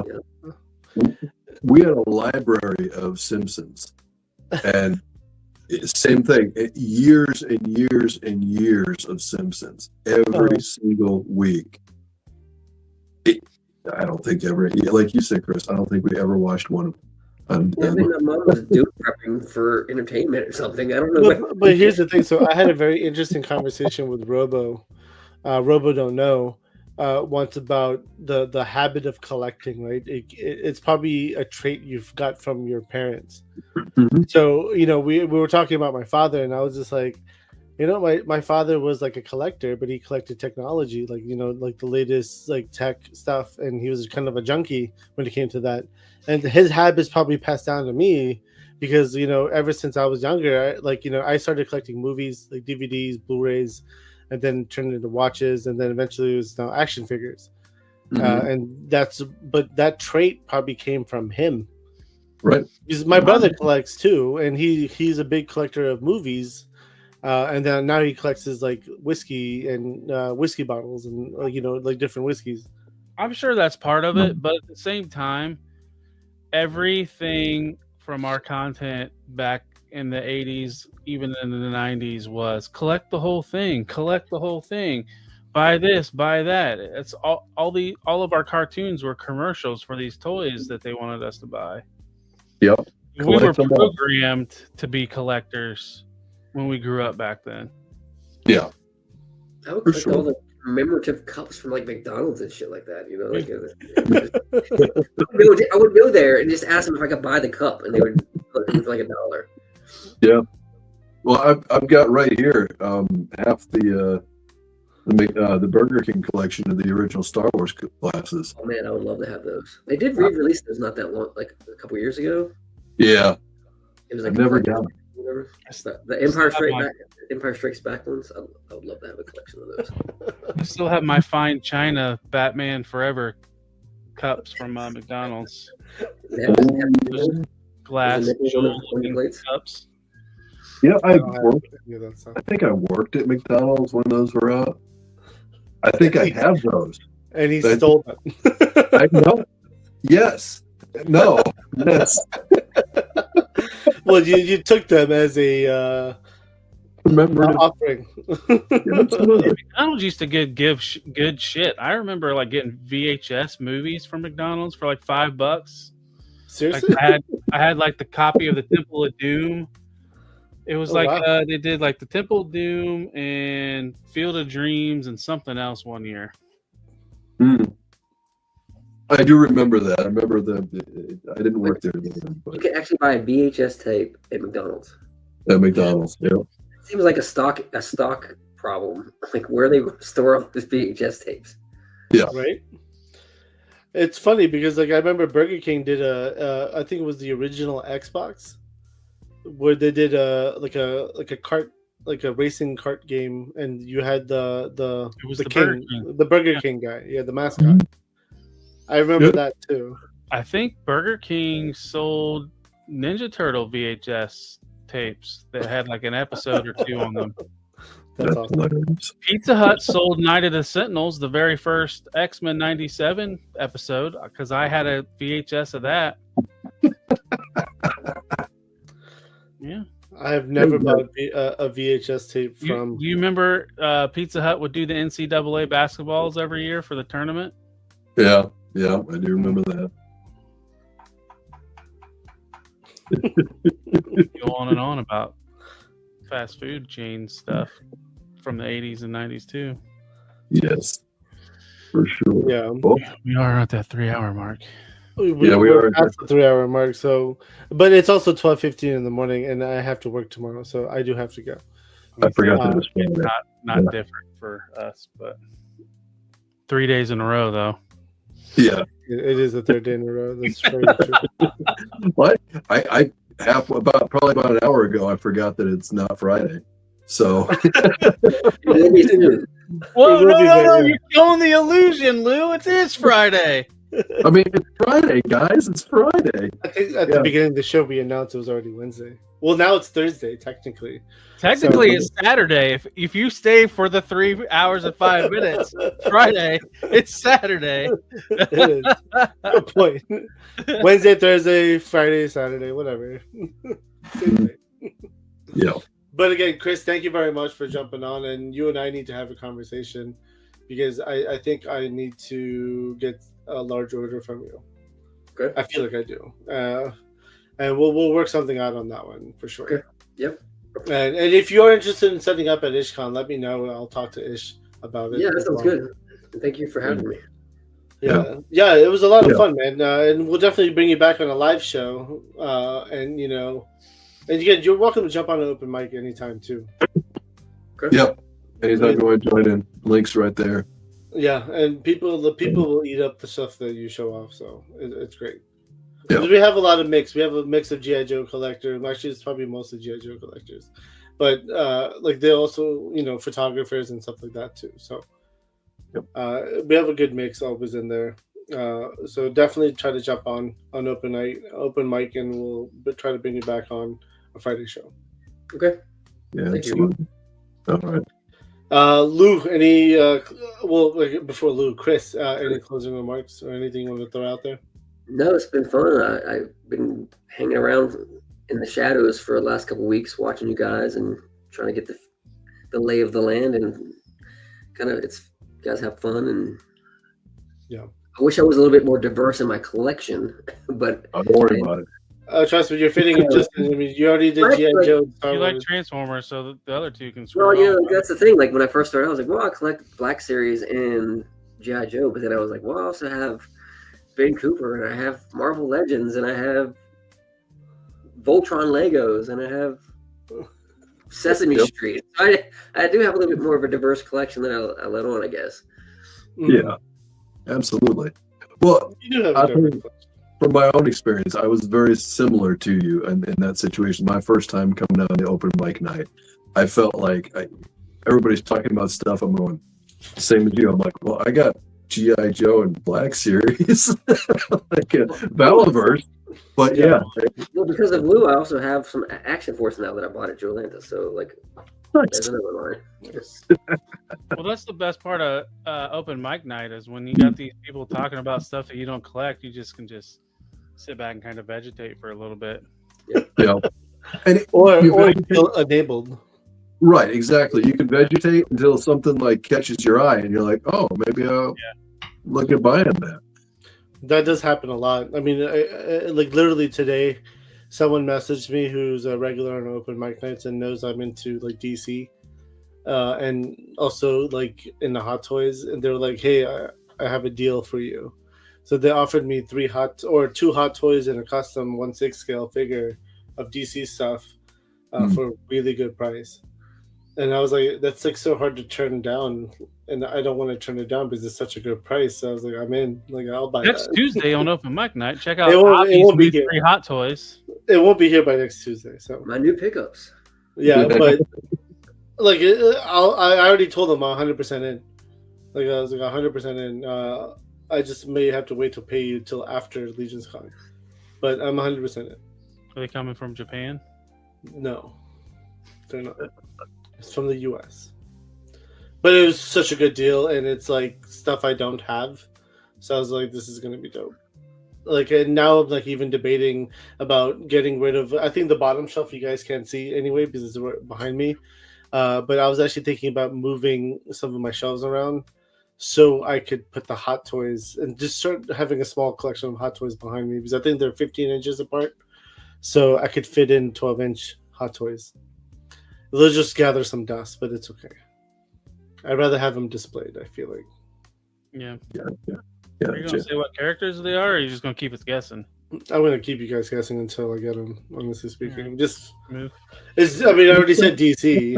I'm gonna have to guess there's a Batman in there. I was going to say Justice League, maybe, but Other the than no custom's Batman. kind of thrown it off. No Batman. How many legs did they have on all 3 of them? All 6 legs are 6 available. legs, awesome. Never living that down, ever. Every show, you gotta get it in there. That should be your first question anytime you buy an action figure from somebody. It's got all the legs, right? I'll be like, that's the right leg. That's the right leg, right? So, Chris, thank you very much. We'll and to the chat who's ever watching after the 3-hour mark, and even before, honestly. But we'll have the links up in the description for your store, and then also your Etsy store, for your website and Etsy store, and we'll put your Instagram out there as well. Okay. 100%. And if you guys already own some of Chris's stuff, Chris's prints, and tag him in the shots. We would love to see it on open mic night as well. So you guys are also welcome to jump in and show off your photography. There's never been like we always show off toys, but we never show off photography. I've kind of realized that. You're definitely allowed to show off photography as well. About the only time is when we did the contest. Well, that was a contest, right? That's why so many people did it, because we announced it. But you can always show off photography. I love looking at photography. Lou, any closing remarks? Yeah, I'm exhausted. But this was a great time. I had a great time, and Chris, I appreciate you coming on. And I'll be placing an order soon. But find me here at Listed at Bay 3. And yeah, that's it. That's all I got tonight. You don't have a YouTube yet, do you, Lou? I don't know that I'm ever going to. I don't have the patience or the. I don't know. You guys put in a lot of work on YouTube, and I see it, and I just don't know if I have the. You can post like the shorts. Take some of your photos and put them into a video and post the. You shorts. could literally just do a short channel, yeah. Yeah, it's a thought. We might. We'll see. Yeah, I mean that's kind of like what I do on Instagram. I make my reel. I do the same reel on TikTok. And then I do the same reel on YouTube Short. YouTube's really strict on the music, though. Right. It's very strict on the music. Yeah, Careful they have about it. music that you can use, like copyright music for your shorts, but there's not as much as there is on TikTok or Instagram. Right. Okay. Just be careful with the music, because they'll stop you from being monetized. Yeah. Yeah, they do. They do offer you the the ability to swap it out. So they said this is copyrighted, and then you can go in and swap it out with it. Not always, though. Sometimes really? they give you an option to just dispute or delete. Typically, a YouTube short though is quick enough to where I'll just delete it, upload it with a different song. Yeah, so like there's like one short of mine when I had a pretty big viewpoint, and I knew it was copyrighted, but I kept it on open for like a few days, and then I put it to members only. So once it's members, it's no longer monetized anymore. Right. Gotcha. So I'm not monetizing off of that short anymore, but it's fine. I already got the views on it now. But you got to be very careful with music for YouTube. They're a little cranky pants about that stuff. But Talib, any closing or shout outs? No, I'd like to thank Chris for hopping on. It was a fun conversation. I think I'm going to have to buy a couple things. Yes, have to. Not want to. No, I'm just joking. Definitely, like I said, I've been looking for a table for Dr. Mindbender's lab that I don't have a shelf for yet, but I have some things that I want to make his lab with. Other than that, you can find me all over the place. Starting off on YouTube on my channel on Talib1980_collects, where I do 2 reviews a week: Transformers Tuesday and Action Figure Friday. Also, I do a news and review pre-record every Tuesday at 1 a.m. that typically follows the Decepticast Monday 10:15 p.m. on the Figure Fight Club channel.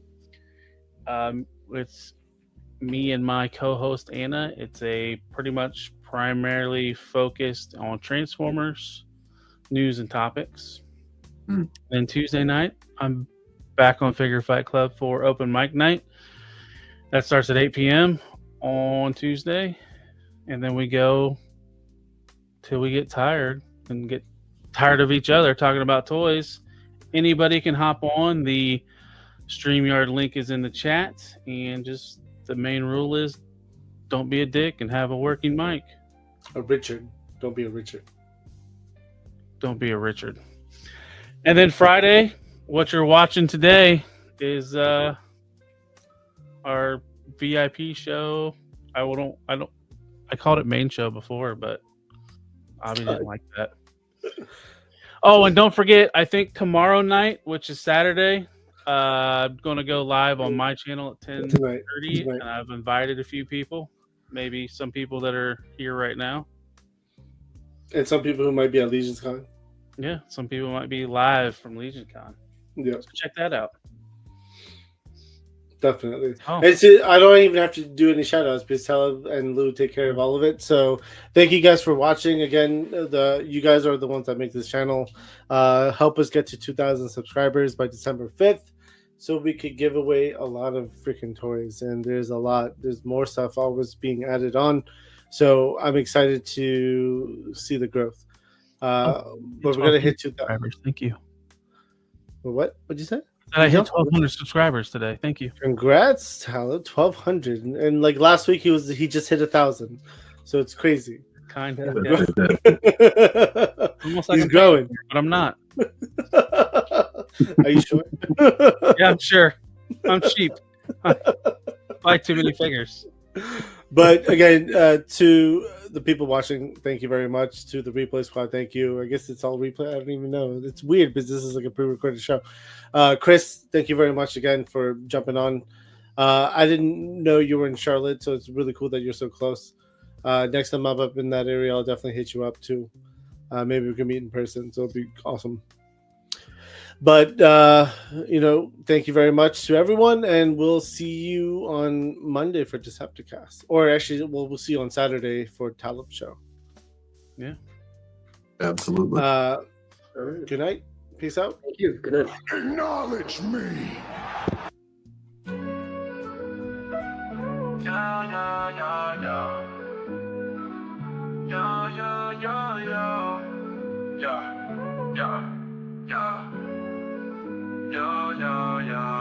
As we wrap up tonight's fun, the figures in talk, so we've just begun. Join us next time for thrills anew. In the world of Figure Fight Club, it's all for you. Make sure to subscribe and smash that like button. See you next week on Figure Fight Club, stay strutting. This isn't goodbye, it's just to see you later. In the meantime, go check out another creator. So keep your figures on display until we gather here someday. Remember the tales and the laughs we shared. Here at Figure Fight Club, you're treasured and cared.